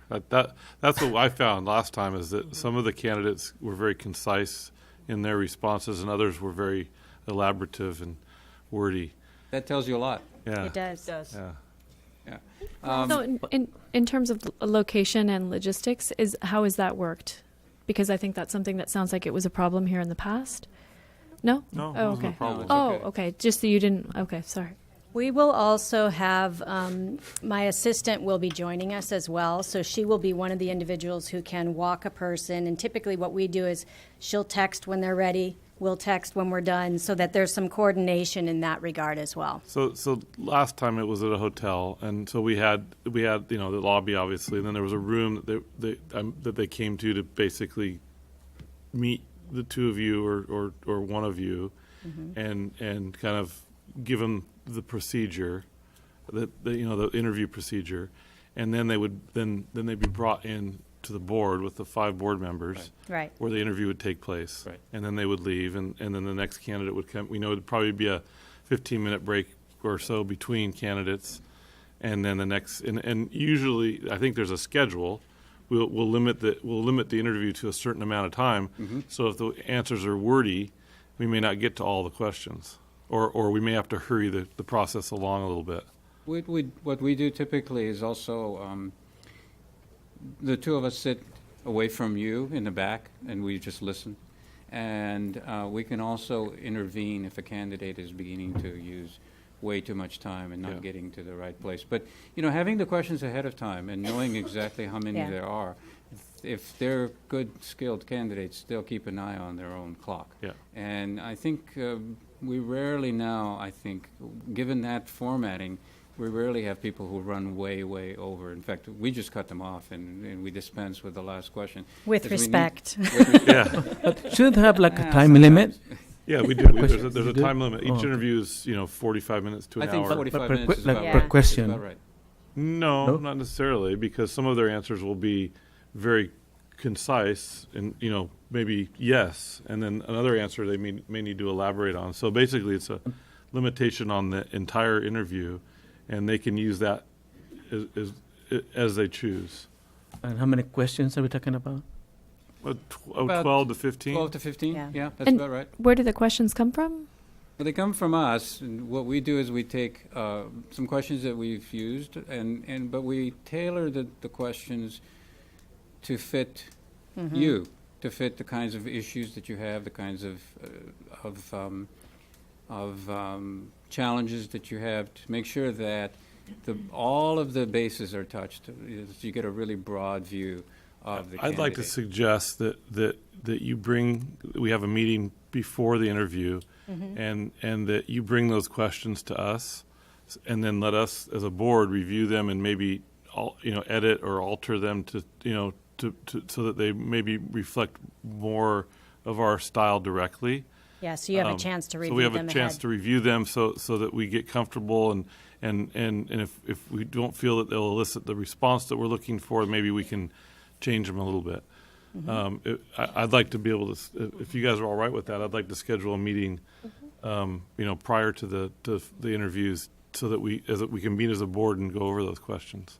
Do you feel like a half an hour would be sufficient to do that prior to everything beginning? You mean the same day? Yeah. I think it might be better to do it ahead of time because I'd like to Personally. maybe see a day or two before, so that we're And not one so thing to pressed for consider. time. Excuse me for interrupting, but I know I observed your board meeting regarding the Brown Act.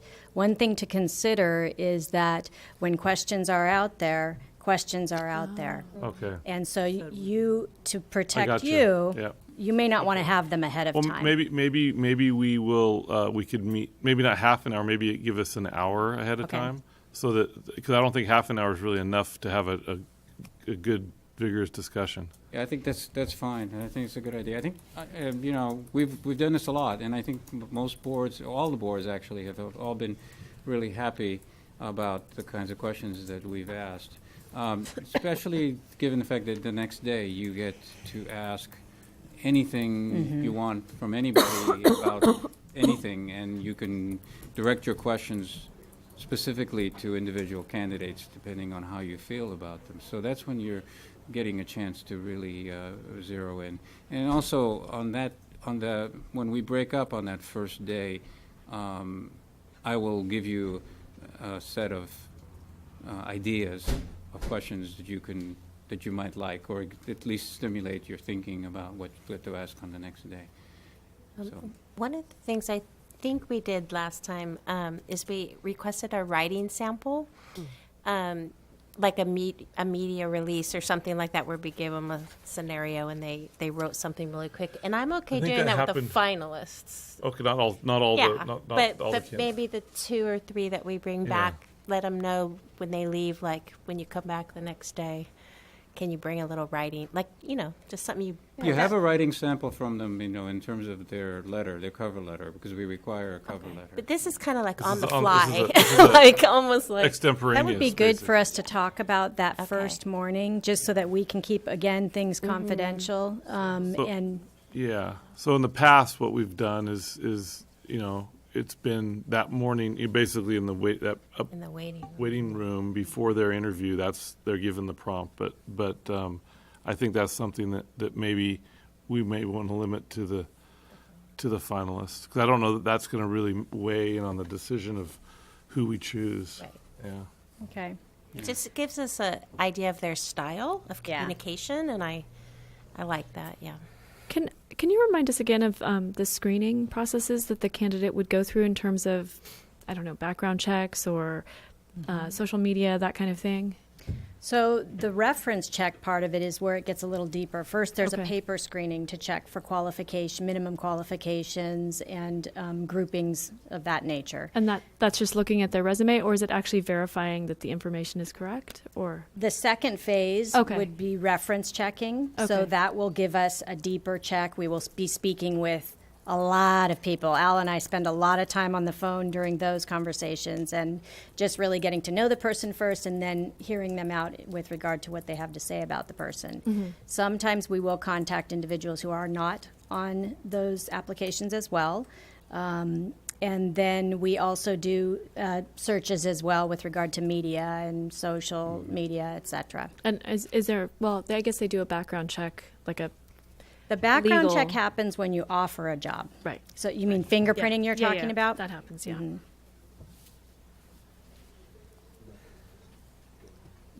Can you remind us again who's on the screening committee for the applications? We've selected a couple of individuals from the county education office who we feel are highly qualified and have a tremendous amount of expertise and will be a good match for this organization. So you will, of all the pool of applicants, so you will narrow it down to approximately how many, and then how many will actually come to us? Do you Well, have like rough Yeah, estimates? typically, I think we what we're doing is weeding from the many to a smaller number, like you said, and that number is still pretty large.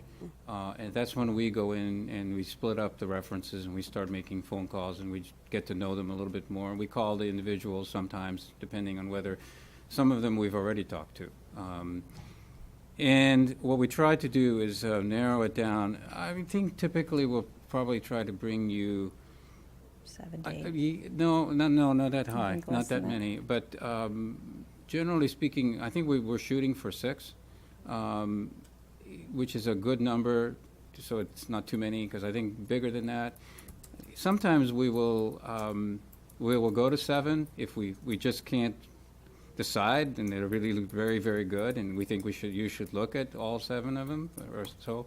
And sometimes it may go down to 5 because the night before we may get a phone call that says, person says, I was applying for this other job and it came through last night. So these things do happen, or they change their mind. So we try to go for 6, and we'll see where it comes in. It's hard to give exact numbers at this time because we're still, the pool is growing, and so we still are just waiting to see where do we land. So prior to us getting those 6 applications, we won't know who else has applied and we won't review any one of them. Okay. Is there a process if worst case scenario that we do the first round of interviews and it's just not feeling great for any of them? Is there kind of a second pool, or what would happen then? It's never happened. We do have some it's never happened, but we do have some contingencies.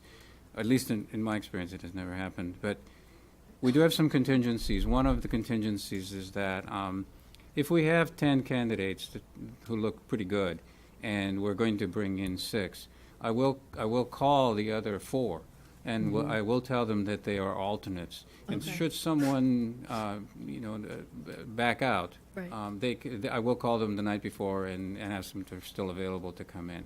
And this has happened before, and actually one of those people got the job. Stranger things happen. There are. I think there is always a possibility that you could reopen the search if you really just couldn't find anyone that you really liked. We don't like to do that. Nobody likes to do that. It's really a lot of, it doesn't look good. I think we Ultimately, would it's make up that to you. decision on Sunday, not on Saturday, I think. But it could happen also on Saturday. I don't foresee that, and really, not, at least in my experience, has never happened. And then sorry, Andy. Oh, go ahead. Oh, just on the kind of very, very ending part of the process, my instinct is that we would want to choose someone that we could all agree on unanimously. Is that correct? I mean, but how does the end of the process work? Well, we're in closed session, and we generally speaking, I think people like to just talk about general impressions first, and so everybody basically goes around, and but then the board deliberates, and usually there's, at least in my experience, there's always been a consensus at the end that this is the right person, and then the vote is unanimous. Okay. occasionally a candidate will ask, when you offer them the job, they'll ask, was it unanimous? And you usually like to tell them yes, because this is the board that they're going to be working with. Yeah. I think it's important to be unanimous. To make it unanimous, yeah, it seems. That's a good goal to have. It's a good goal.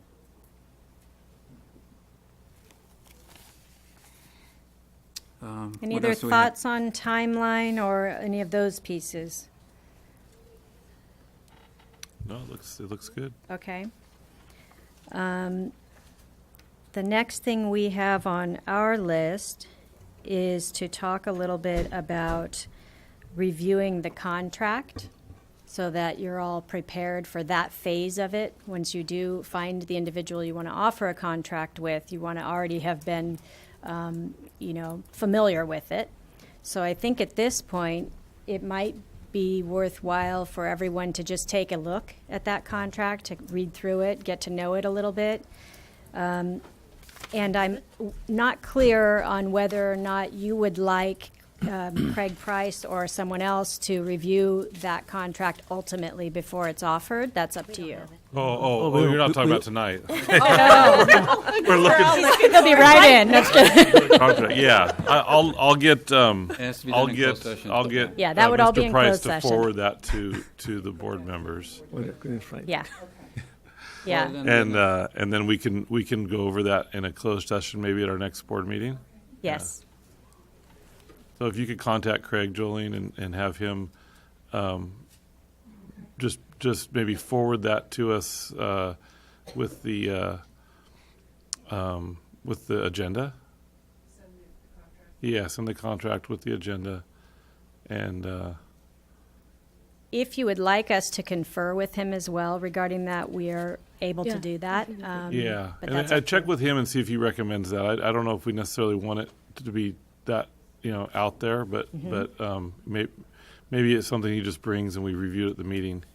Or would it be something where we would like, you guys could come to the closed session and we could discuss it? Or I'm just throwing that out there. That's how we've done it typically. I think they'll okay. come to the closed Not session. just Craig Price, but they would come as No, well. but Craig has it. That's Ally, yeah. right. So okay. so I think you guys would come to the You can do closed it a session. number of ways. You He have can it, review yeah, it yeah. ahead, and then we can look at it at the closed session with each other in closed session after the interviews, or vice versa. He can join.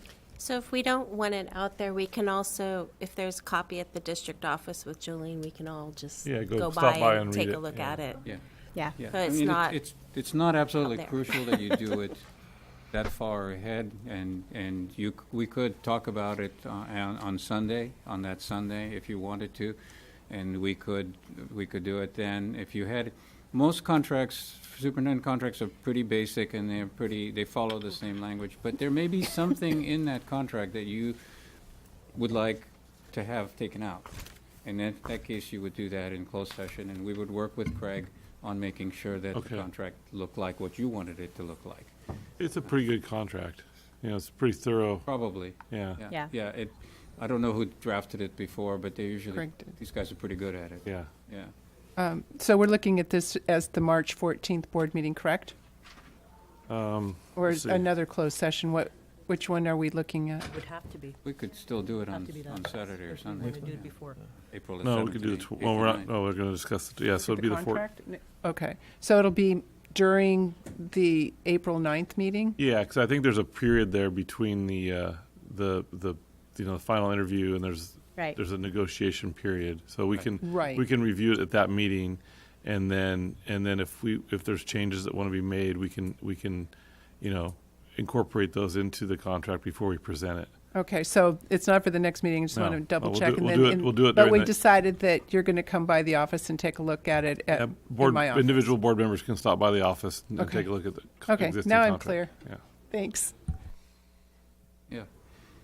Essentially, on that Sunday, the board would be instructing their negotiators on what kinds of changes they want to see in the contract. And then, of course, it's a two-way process. The candidate will suggest some changes or ask for certain things.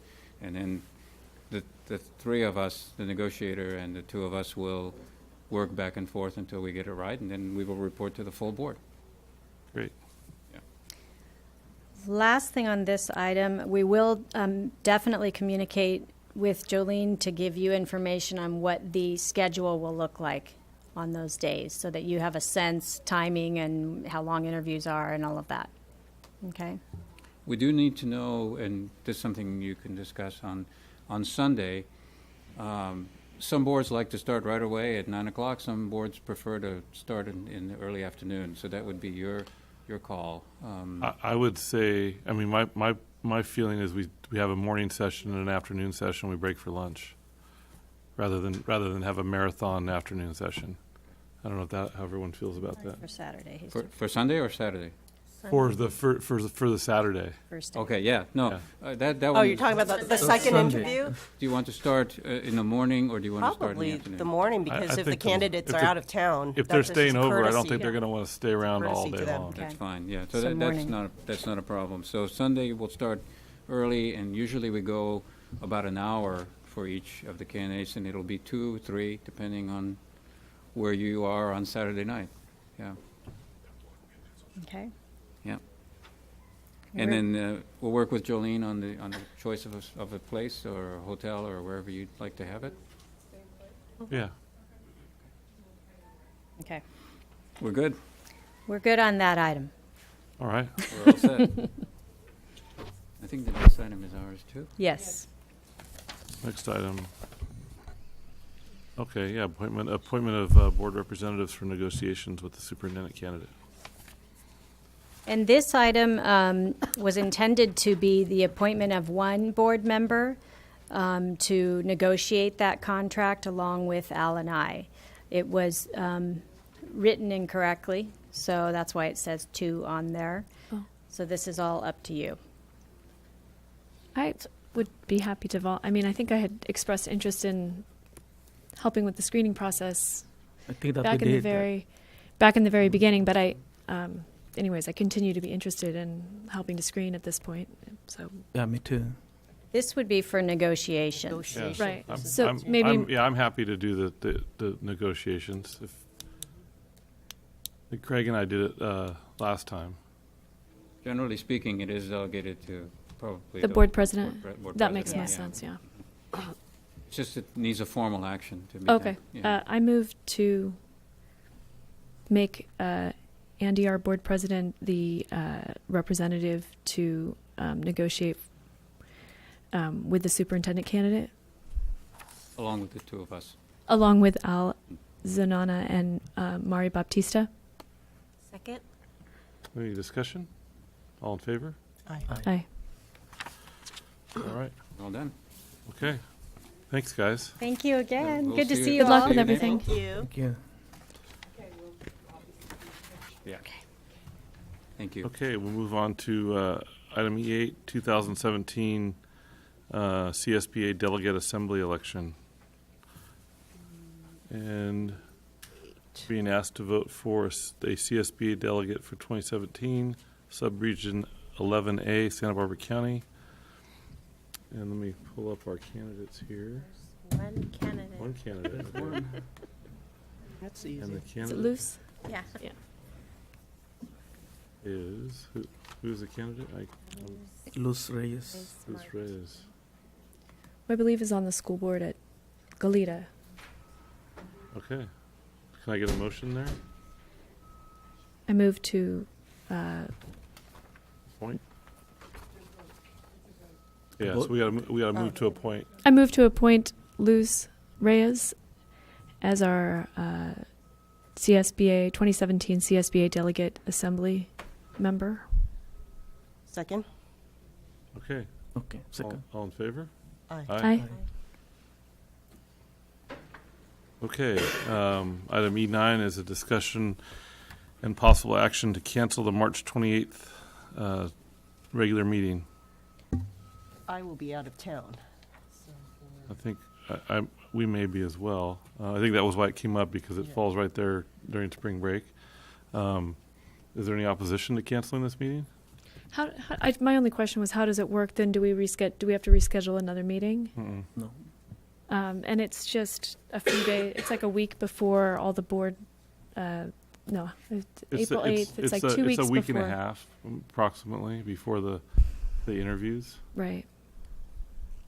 we come back week of school, and then there's a week off, and then we come back, and then there's Right. I mean, I'll be here. I don't have any problem with having the meeting. well, the problem is if we don't have a quorum. Right. We need 3 people? Yeah, yeah. Would there not be I don't 3 know. of us? You don't know? I don't know if I'll be here or not. I don't know. That's Yeah, I think that's the Yeah, problem, is that we don't have a Right. quorum, We don't and have we a have a quorum. There's meeting. and- no yeah. meeting, yeah. Well, I'm here because I just have no life. So you have a what? I have no life. So I just feel like I'm there's traveling so nowhere. much stuff happening, and like each meeting, we're just like trying to cram so many things in. I'm just worried that, that we're going to miss something if we don't have a quorum, we don't have a quorum. Yeah, So I think it would yeah. be worse to It'd send be out worse an to have a agenda meeting to and plan then a meeting have to and- cancel it Right, here. yeah. So. Could I make a comment that I will not be in town? Mr. Okay, Cornejo so- will not be in town. Maureen Fitzgerald will not be in town. So Well, let's meet. No, I'm just kidding. you are welcome to Make have it a meeting. But we are on spring break that week. Yeah, Yeah. I think. So I will move to cancel the meeting. I'm going to second that. Any further discussion? No. All right, all in favor? Aye. All right. Okay, move on to board policies. F1 is Board Policy Administrative Regulation 5126, Students Awards for Achievement, second reading. I move to approve. Second. Any discussion? All in favor? Aye. Item F2, Board Policy 5113, Students' Absences and Excuses, second reading. I move to accept as presented. Can I get a second? Second. Second. Any discussion? No. All in favor? Aye. Item F3, Board Policy 6170.1, Instruction Transitional Kindergarten, second reading. Hold on. There was an amendment I wanted to try and propose to one of these, but I can't remember which one. I'll move to approve so we can have discussion. Okay. Second. Discussion? It's a little confusing because I printed these out, but I don't have, I'm not sure which one goes with which. So I'm not sure if the changes that I wanted to make are for F3 or F4. I'll just look it up real quick. I have one just on page 2. It states, in order for a child to be eligible for admission into expanded TK, the child must first undergo at least one formal classroom assessment by a TK teacher for the purpose of determining the child's intellectual and emotional readiness. I'm just wondering if we should change intellectual to either cognitive or academic, just so that it doesn't imply that it's a IQ test. So that part that you're reading from is definitely from the F3 agenda item? Yes. Okay.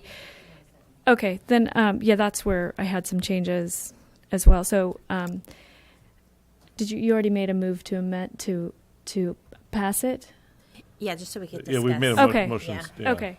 So I'd like to, I have a few changes. I mean, again, we're hitting the same problem that we were last time, which is that I have like 5 changes. Do I make a motion to amend the board policy as, I move to amend the board policy as it was stated with the following changes? I think you can go through your changes, and then you can make a motion to amend based on those changes. Does that make sense? But you had a change as well, so it's kind of confusing. Yeah, just 'cause we're discussing. So it'll go, yeah, so is your motion to accept based on your change in language? I mean, basically it'll revert back to the original motion is what will happen. So what changes would you like to see, Maureen? Just in that same paragraph, the word must replaced with the word may in the first sentence. What And page then, are you on? Sorry. in order for a child to be eligible, blah, blah, blah, the child may.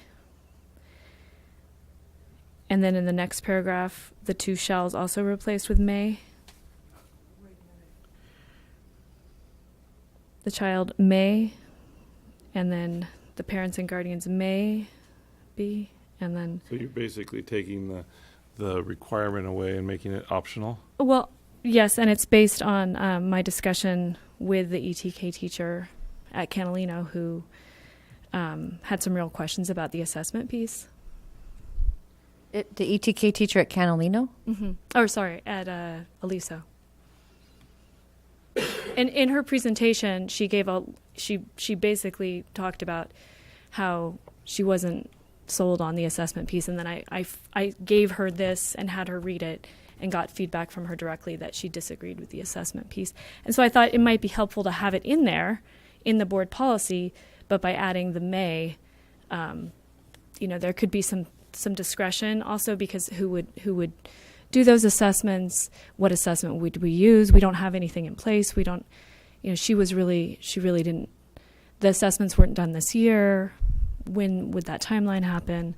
So I think by adding the may, it allows school sites to have a little flexibility with that. So that piece would be under the administrative. That's what we decide, and that's what we implement. Not necessarily at the board level, but at the administrative level. We would take what the board policy is, and then the what and the how and the who and all that is what we take care of. Right, but we approve the board policy. So Correct.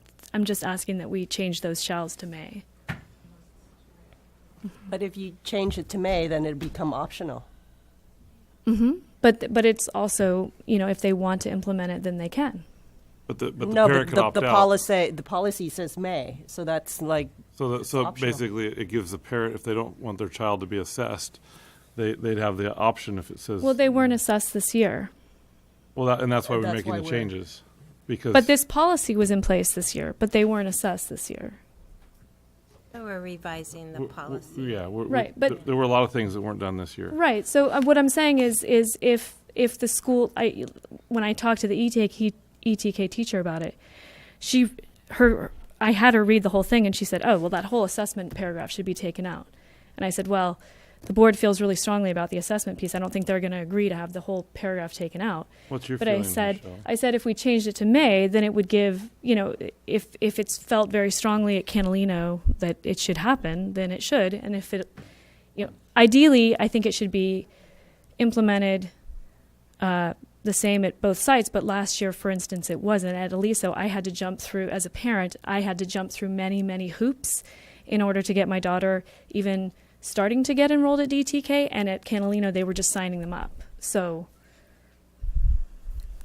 I personally want to keep must in there because it was really my opinion that the assessment piece was needed. So I'm not changing my opinion on that, but again, I'm one of 5. Yeah, I think it would potentially add confusion to the process. I think we should. It says that the TK teacher will be the one doing the assessment. and then there's like a whole process, and then the evaluation goes to the superintendent, and it just seems a bit. Remember too that these students and families are having, it's basically kindergarten enrollment. So they're having to do all of the paperwork that you would do to enroll in kindergarten, including a physical and getting shots and all of those things. So there's already quite a bit involved in enrolling. It's not something like you just walk in on the first day and you're there. But expanded TK or early TK, whichever language we're using, again, is a special thing. And so whereas kindergarten and even TK between September 1st and December 2nd is kind of entitled, early TK is not. And so just to speak to also Teacher Lewandowski's concerns about the readiness of the children in her class, the only way to determine readiness is through a formal assessment. And see, she disagreed entirely and thought that there was no assessment that she knew of, and she just, like I said, she just completely thought that should be taken out. Because she said the only way to tell whether a kid is ready in her experience teaching it was in having them in her classroom for a month, which obviously we can't do. So. But if you look at just take Lou Grant, for instance, Ellen would do an assessment of the blue groupers every year, and if that she didn't feel that that child was ready for kindergarten, she'd keep them for another year. And so I know there's assessments that can be done, and early childhood education is different than kindergarten, and maybe the teacher just needs to have a little bit more training. Well, I mean, it's just a piece of, I just think that by adding the may, we're not saying still the language is still there. But it's optional. And well, you can even change it to say, is recommended. No. Or something like that. That's too subjective. I mean, the point of having a policy is that it's clear and not open to great interpretation. It needs to be clear and direct, I can't see why we'd want to make it confusing. Well, this policy already is confusing. Just as the way it's written. I can't see why we'd want to make it more confusing. Right. Okay, so I believe you have an original motion on the table. We have an original motion to pass it as it's written, and then Michelle suggested, I didn't get a motion to You can take your motion back. We have a motion to amend. Maureen has made a motion to amend to change the language, the musts and the shalls, to may. Do I have a second there? I actually never made a motion to say that. We were in the discussion piece of it. Okay, all right. Would you like to make a motion? Clearly there's no supports for it, so I'm not going to make a motion. Okay. Michelle, would you like to make a motion? I move to accept the second reading with the amendment of changing the word intellectual to academic readiness. Okay, can I get a second there? Second. Any further discussion? All in favor? Aye. Aye. Okay. I actually didn't. Oh, anybody opposed? Nay. Apologize. 4-1. Yep. Did you vote? No. Rogelio? Okay. Did you vote? No. Are you voting no? No. So you're voting no or yes for it, or no? Oppose. You're opposing? Yeah. Okay. 3-2. So 3-2. Thank you. So item F4, I apologize. Item F4, Administrative Regulation 5111, Students Admission, second reading. I move to approve. Second. Any discussion? No. Maureen? Do I have any discussion about 5111? I have these mixed up, so I'm sorry I'm not organized enough to really have a good discussion on it. Okay. All in favor? Aye. Aye.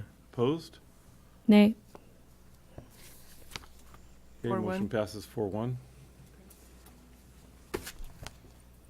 Okay, item F5, Board Policy 5330, Business and Instructional Operations, Travel Expenses, first reading. I move we approve as presented. Can I get a second? Second. Second. Any discussion? I just want to clarify why this is being updated. Just Want me to answer? This policy hasn't been updated in a number of years, and it needed to be updated to be along with what is happening with travel expenses in our district. And maybe Maureen can go even further. So our current policy is extremely short and vague and doesn't cover a lot of the realities today with either district credit cards or travel or airfare. So this is just updating it to the current recommended CSBA policies. And does the current policy indicate anything around like caps or specific spending amounts or? That's not in board policy. Mhm. That would be an administrative reg. We currently don't have an administrative regulation for this. It's not unusual that a district doesn't. That's something that is still being considered as we move forward. And so this basically updating this just aligns us more to other boards and kind of best practices. Yes. Okay. Yes. And probably what we're doing, right? Yeah, okay. Okay, any further discussion? All in favor? Aye. Aye. Okay, move on to H, business operations, facilities, and warrants. I Any motion? move we approve the warrants for the period of February 4th through February 17th, 2017 in the amount of $557,294.08. Can I get a second? Second. Sorry. Any discussion? All in favor? Aye. Aye. Any opposed? Okay.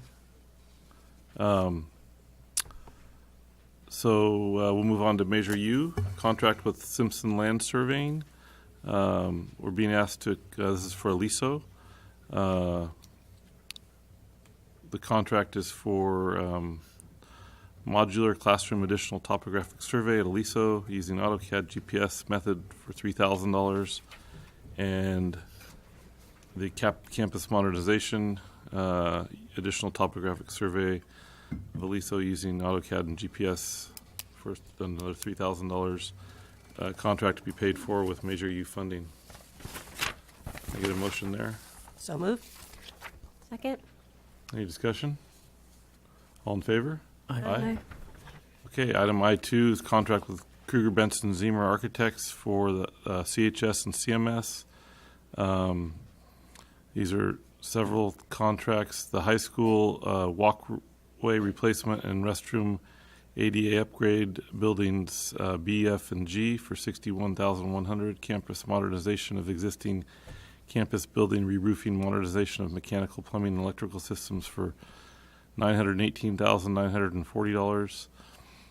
New student services building design development phase, construction documents phase, DSA processing, including scoping pre-application meetings for $197,500. And for the middle school, it's for campus modernization of existing campus buildings, re-roofing, modernization of mechanical, plumbing, and electrical systems for $499,795. And then also roof replacement of art and shop wing, construction documents, and construction administration for architectural for $38,000. All contracts to be paid for with Measure U bond funding. Can I get a motion? So moved. I just have a quick question. Can I get a second first? Second. All right. Is the because I took art and shop in that wing at the middle school. Is that still? Are there still classes being held? And are there? Art has the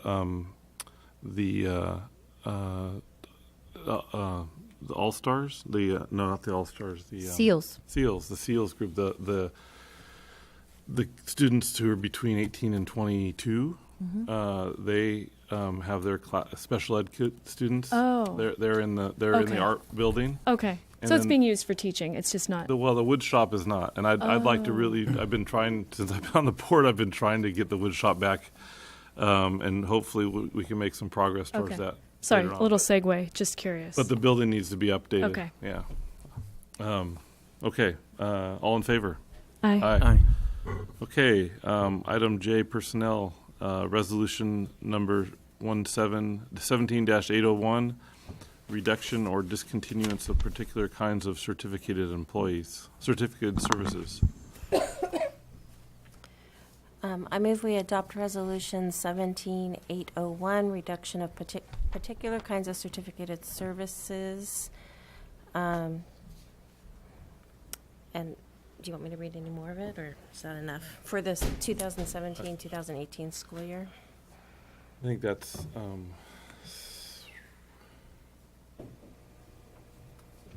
Yeah, that's what I Just say. reading the So can I get a second? Second. Any discussion? Yes, I have many questions here. The fiscal implications, as they're listed here, are undetermined. What exactly do you mean by that? So that is considered undetermined because we are,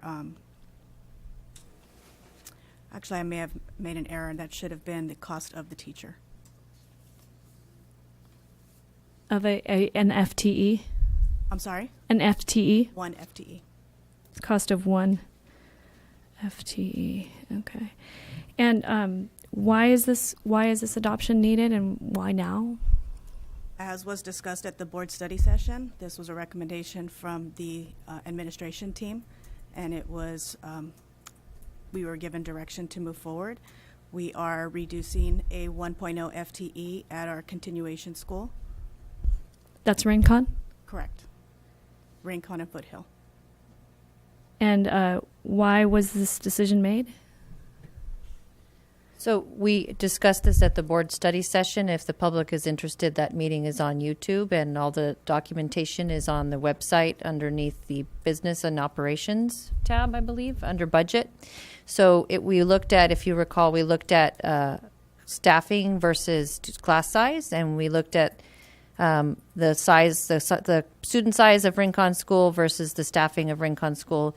And then we looked at the overall cost of Rincon School, which Maureen can correct me on my numbers, but I think it was about $500,000 annually to run Rincon School for, it varies, you know, right at the time we looked at it, it was 21 students. I think that it's 29 students, 29 today. So that's why the recommendation was made. If you recall, we looked at different charts of each site and what the ratios were, what the class sizes were at every single site in the district, and this was the one that stood out as having the most staff per child. I think it's also important for the public to know that this is procedural in terms of meeting a March 15th deadline that is set by the state that we must meet, and that any final decisions will be with our board-adopted budget, which is later in the spring. Thank you. And who from the Rincon High team has given input about this change? So, as you know, as I mentioned earlier, Principal Gloger has been on leave. And so Mr. Cornejo has waited this whole meeting, and I want to thank him for that because he's got someone taking care of his dad so that he could be here tonight so he could answer any questions relevant to Rincon High School. Principal Cornejo is taking the administrative duties of Rincon High School for quite some time now, just as I'm doing for Carpinteria Family School. Do you have a question specifically for him? Yes.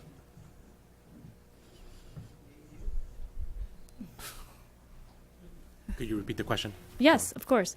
When did you meet with staff to discuss making these changes at Rincon High, and how was it decided that these changes should be made at Rincon? Whenever we as a leadership team make decisions regarding budget, we do not discuss budget cuts with staff due to the fact that there are some privacy issues. We look at student ratios, we look at overall cost of a program, and that's how we make the decisions. We make the recommendations to you, to the board, who ultimately make the decisions on what is best for the community and for the district. So you don't, because of the various kind of problems, or not problems, but the overlap in duties, is it possible that is it possible that the needs or the specific issues that would come up as it relates to these cuts at Rincon perhaps were not addressed? The cuts will not affect Rincon because you have 29 students today. When I was a teacher at Rincon, we had 70 students and we had 3 teachers. So you have a ratio of almost 10 to 1 that I don't think you have any other program in the school district that you have a ratio of 10 to 1. But what is the historical rate for? I understand that alternate or continuation high schools can have a wide variance in their enrollment, and so I actually asked today, and I didn't get an answer. But what's the historical enrollment? You said you had 70 when you were there. So is it possible that it will never go up to 70? We have a very robust credit recovery program at the high school, through the after-school program. That's one of the reasons the continuation program has gone down in numbers. And also our overall student ratio at Carpentry High School has gone down. We're at 619 students today. When I was a teacher at the continuation high school, we were almost at 900. So if you look at the number of students compared to the staff, Carpentry High School over the years has also seen a reduction in staff due to the number of students that we have, student ratio. The continuation high school had never been cut and had never been in part of the discussion. But I think as we move forward, and specifically as they're building a new building for the continuation high school, the numbers became evident that you have a very small student population to compare with the teacher ratio. Do we have an answer to your earlier question? Darlene has brought the data for you. So we gathered the data, and for 2012, 2013, there was a total of 60, 36 at Rincon, 24 at Foothill. For 13-14, there was 38 at Rincon and 12 at Foothill. For 14-15, there was 35 at Rincon and 10 at Foothill. And 15-16, there was 24 at Rincon, 10 at Foothill. And for this school year, currently, there's 29 at Rincon and 14 at Foothill.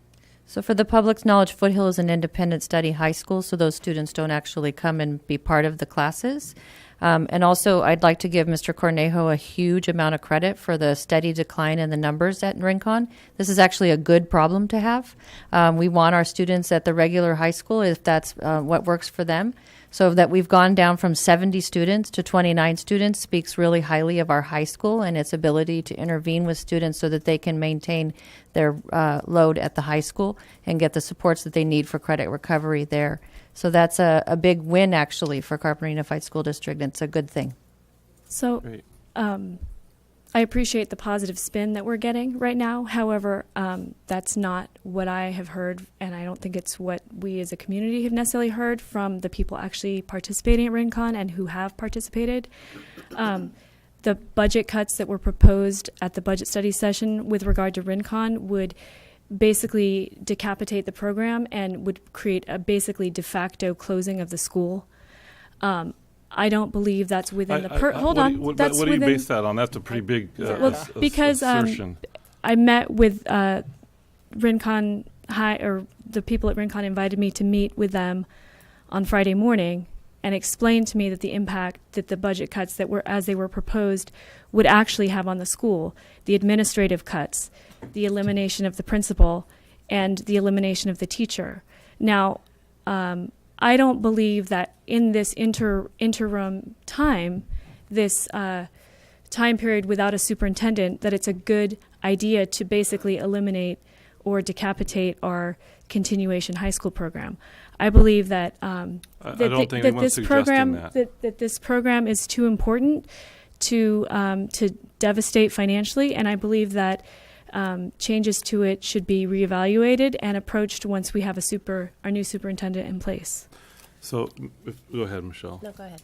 So as Michelle stated earlier, this is a statutory obligation that we have to meet. March 15th, we have to notice certificated employees by March 15th of potential layoff. And just hold on a sec. So the suggestion that we wait another year before we make cuts is very irresponsible, Maureen, because we waited last year and we didn't make any cuts last year, and now this year we're having to make pretty significant cuts in order to remain solvent. If we wait an additional year, the cuts will be devastating. If you remember during the board study session, we almost every one of these cuts potentially is away from the classroom, as far away from the classroom, as far away from the students as possible.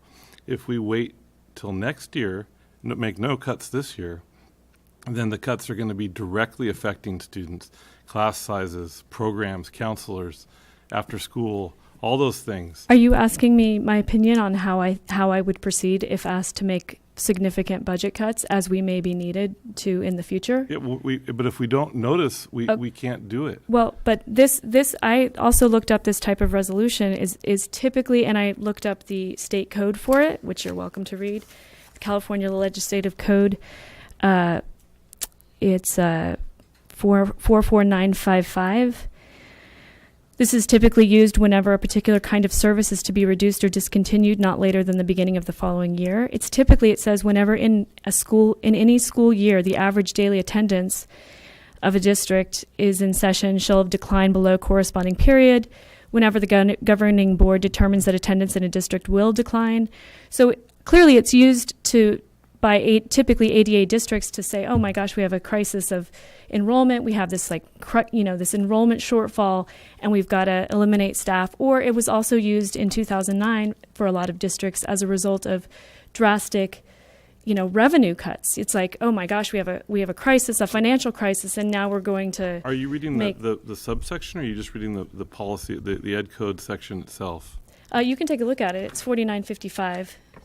But it's the one that's used for the discontinuation of service. So first, we're not ADA, so that obviously. So we're not using it because of lack of enrollment. So what I'm trying to say is it sounds like we're using this because we have this structural deficit, and we're trying to make a stopgap measure. I don't disagree that may have to happen. What I disagree with right now is how this is happening. This is not being the budget study session. No one attended it. At no point did we say, we'd like to make a huge spending, we'd like to really, really restrict resources at Rincon High as a solution to our deficit.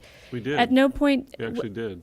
But at that meeting, anyways, I just think that. We did. We actually did. That was a topic of discussion, and the direction that we gave staff was directly reflected that. Okay. So I believe that we have some big steps ahead of us if we are looking at these major budget cuts, and I believe giving them as much daylight as possible, meaning, we had a televised budget study session here at City Hall. We discussed. We had our first interim report, which at our last board meeting. If these deficits are this big, eliminating one FTE is going to do nothing. And so if what we're talking about is making major changes, we need to do it with the help of the community. The entire community needs to be on board. And actually, Maureen Fitzgerald gave us. Maureen, that's excuse our me, job. Maureen Fitzgerald. Our job is to represent the community. Could you please not interrupt? Maureen Fitzgerald gave me a great suggestion, which is creating a community budget study session committee that would advise the board and involve stakeholders and get people on board, because we're looking at potentially huge cuts that should be made out in the open with everyone up front and understanding. You continually imply that the board is acting in some sort of secretive manner, and with absolutely zero evidence to back that up, and it's becoming tiresome, Maureen. If you can't back that up with any real facts, I would kindly ask that you discontinue those assertions. Then why in a fiscal curricular implications we're not even told that it's going to the actual cost of making this change? If you as a member of the public saw this on the agenda item, as I did, because I am essentially as close to being a member of the public having been newly elected, I didn't know that this involved a teacher elimination. I had to call and follow up, and then ask tonight in the meeting. That's just the background. But if you actually read the resolution, it does talk about the full time. But if you look at the fiscal implications, it says cost of one FT. I had to ask that tonight. So even looking at the agenda let's let item. Michelle say something, First, please. I would like for the public to know the rumor of eliminating Rincon is false. This board has not discussed that. I don't believe there's a single board member up here who would even consider eliminating Rincon, so let's just put that to rest. When we talked about the elimination of an administrator, we did not name Rincon administrator. We said the reduction of a administrator in this district. So if that's another rumor, that can be squashed right now. Let me say something. Well, let her finish, please. Okay. This is strictly a procedural resolution that we are in every right able to do to meet our March 15th deadline. Once again, budgets change. They're fluid. By the time we adopt a final budget, this could be rescinded, but we won't know that for several months. So in order to meet our deadline, that And is to give why- ourselves options. And to give ourselves options, I want to move that we accept this. Well, I've been trying to say something Yeah, from a go ahead. long time ago. Go ahead. Oh, this is what I think. I think that Rincon students, Rincon High School, shouldn't be touched at all. You can lay off anybody else. If a superintendent can be fired, why not somebody else? High-paying jobs, whoever it is, teachers, maintenance, administration officials, anybody else but Rincon. Those students are really our treasure. We all have insurance policies for our homes or cars. Who they have?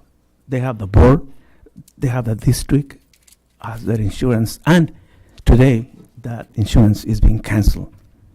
And I've been approached by a lot of people, believe me, and right there's one letter that represents basically, could be a single mom, could be a single dad. It's right there. Let's take a trip, okay, step by step. Let's go, all of us to Rincon High, not as a dad, not as a mom, but as a student, and who's listening to all of these discussions. Can I ask you a question? Sure, go ahead. So currently, there are 29 students at Rincon.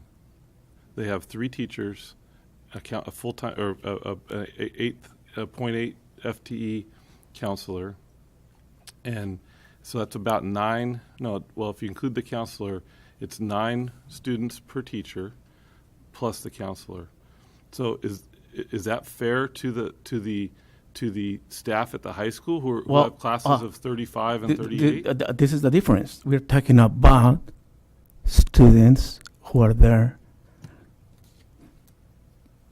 because they're homeless. I've seen them live on parking lots, believe me. So, Mr. Delgado, we have 0 homeless students at Rincon High School. We don't have any. But I've seen them. Okay, I've seen them. And I've seen them. We have go at ahead. every school. It's like, I've been hearing a long time. Lunch, that this could be their main deal, their main meal. Believe me, Every school. it is. It is. There's lots of kindergartners and first graders that are in the same boat. I agree with. Okay, a lot of these students who are there cannot compare academically with a high school student. If that's why they're there. That's why they're there. So I just to respond a little bit, this is more of a procedural issue, and the hope is that our budget, when it's finally presented to us in early May, is not as bad as it's now. But we have to notice. The way it looks like, once an action is taken, that's going to be final. That's not. No, that's not. Because That's false. So basically, But what are we that's talking about? completely false Like next year, because we're talking about more layoffs. No, next but year? yes. If we don't, because here's a big point that really is important for everyone to understand, is that if we don't take action this year to get our budget under control, then next year's budget is a complete disaster. I think Okay, that we have to the cross majority that of the bridge when we cuts have that to are being cross it. proposed from the budget study session actually don't have to do with certificated staff. They have to do with classified staff. So that's why I also feel confident in not necessarily making any changes to FTEs, because the bulk of the changes are going to become coming with the rest of the people. And I'm going to keep saying this. And this won't be final, though. That these large structural changes that we're going to be looking at need to be made with the assistance and the leadership of not only a new superintendent, but our community. And right now, I don't feel that our community has enough information to either to respond well to any of the changes that Where's are the being community proposed. tonight? Where is the So community? we are the community. Five of us I have are the this letter with me. I have this letter with me. Also, I would like. I would ask like to permission to read finish it. It will take a that- minute. Yeah, you can. that there is public comment opportunity at every board meeting. Anyone can look on the website and get the agenda, the attachments, all of that. Not everybody. No. Why not? Why not? Well, a lot of people do not have internet. Well, they I know posted that. it. They can- It's on they the can go to marquee the at the district district office. office. Believe me, Is the agenda a in lot of Spanish? a lot of Open time, to a, the lo- agenda a lot is of in parents do not Spanish. have. do- They can not also computer literate. email each an mean, they- individual board member. So And we did get emailed. I got many. I mean, like I said, I was invited to meet with the teachers and administrators at Rincon. Heard directly from them about how these cuts would affect their program. Saw this, didn't meet the students because that would be inappropriate. But heard from them directly, and so that's why I feel very confident that I don't believe this full FTE needs to be made, or if it does need to be made. I'm confident that it can be made in the future with the guidance and the leadership of a superintendent who's looking at the big picture with a much longer range view and vast experience with budget cuts and the buy-in of the community.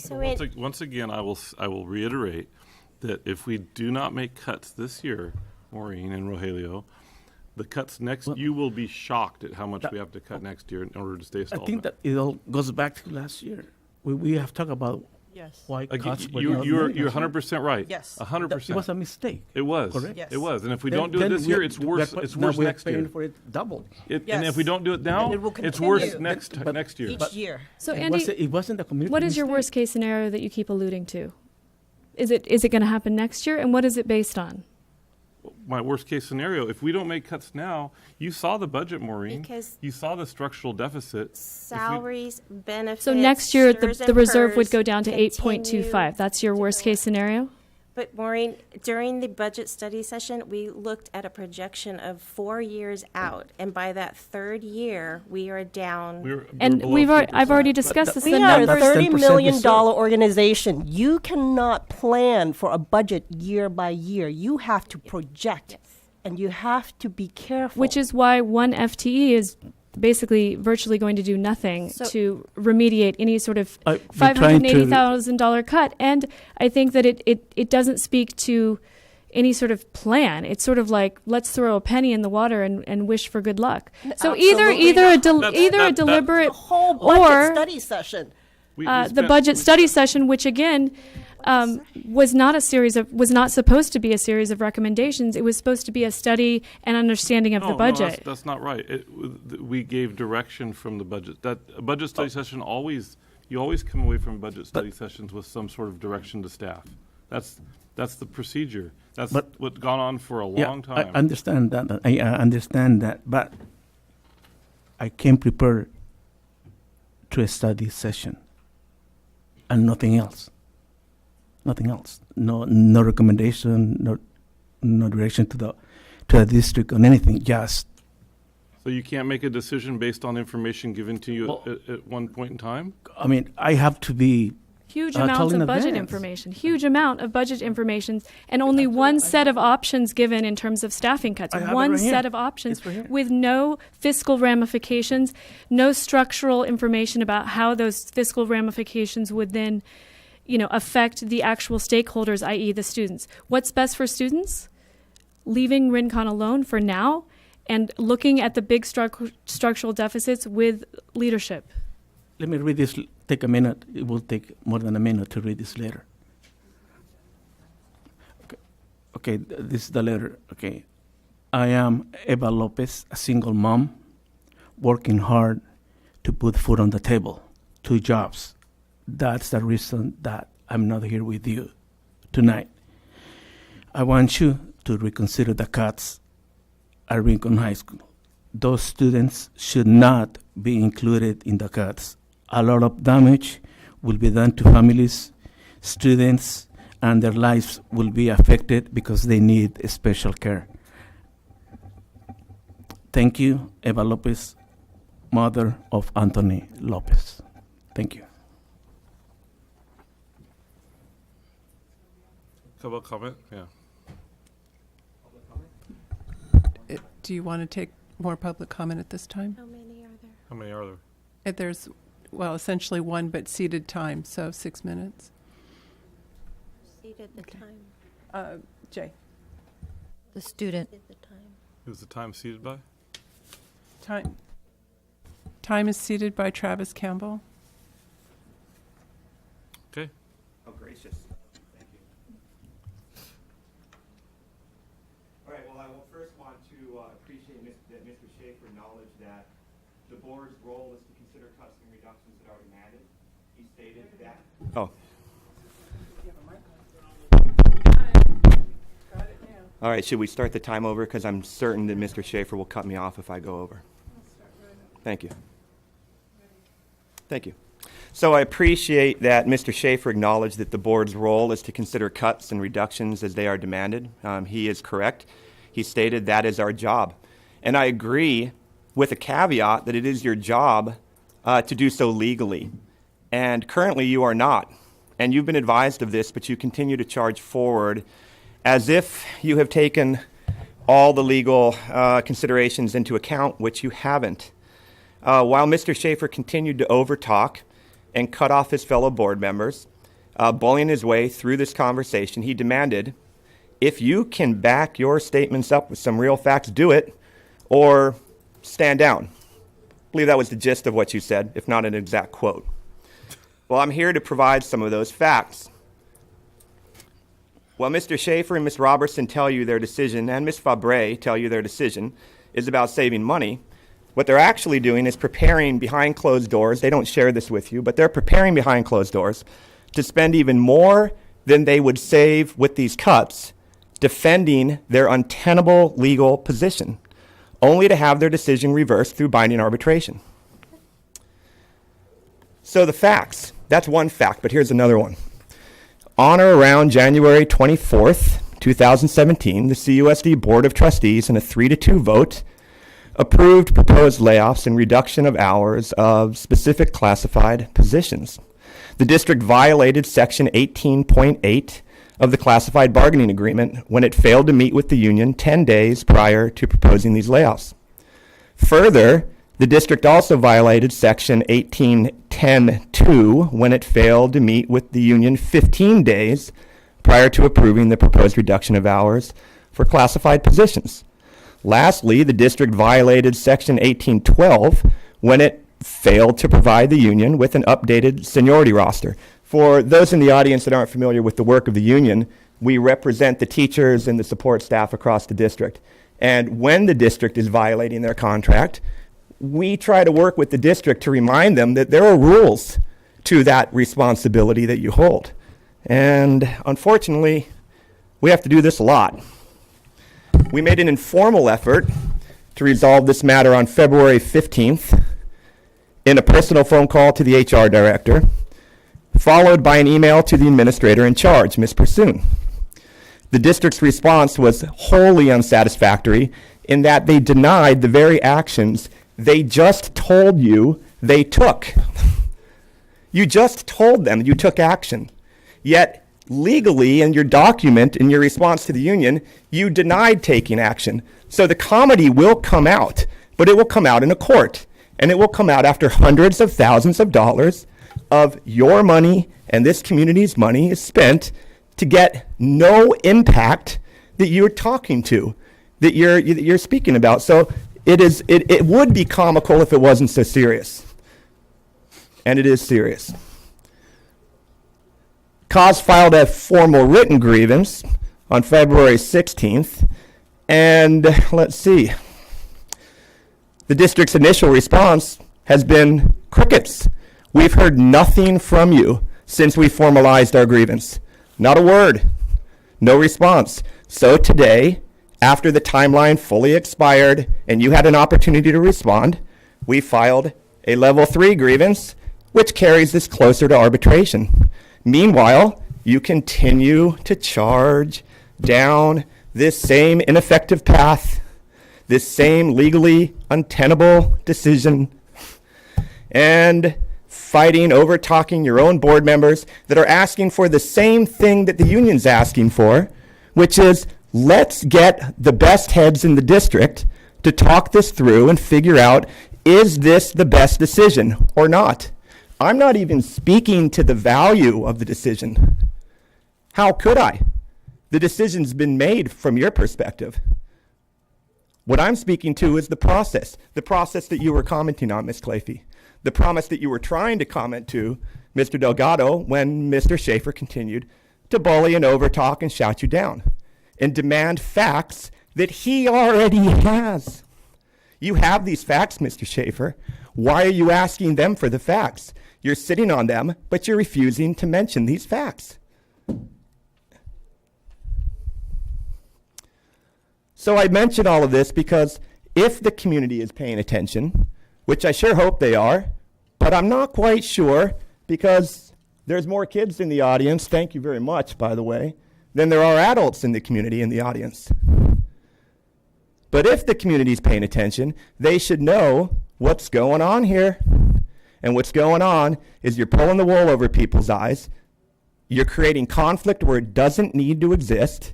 You're ignoring the expertise that could inform your decisions before you make them. And you're violating the contract. And you're not going to get away with it. And that's about all I have to say tonight. Thank you. So just to clarify, there have been no classified notifications given at this point, correct?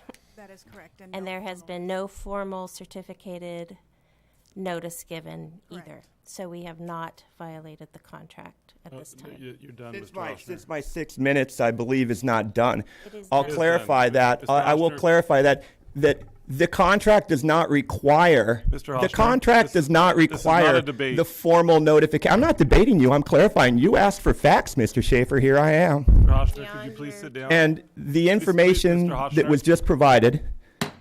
Thank you. Please The sit information down. that was Please just sit provided down, was Mr. irrelevant Ochsner. to the conversation. But thank you for providing further irrelevant information.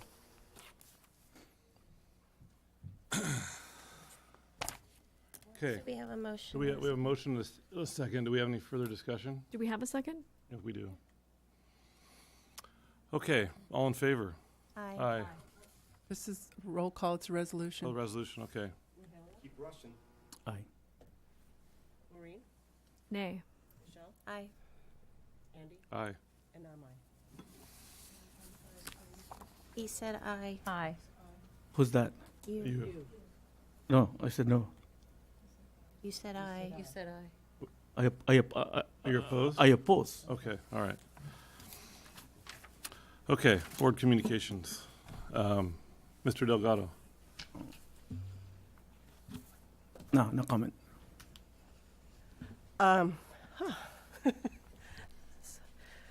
Sorry, just compose myself. I was very fortunate to be able to participate in Bayside Leadership Seminar Day with a couple of our teachers from our elementary school, our high school, and middle school. And while I was able to contribute very little to discussion because they were discussing curriculum, they were planning curriculum, science curriculum to meet the next generation standards, which is equivalent to the Common Core standards in math and language arts.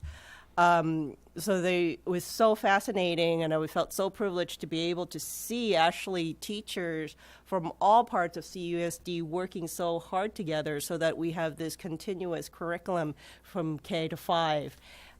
So I want to thank their effort and their leadership to bring us all these new exciting things, and thanks to Bayside for the support.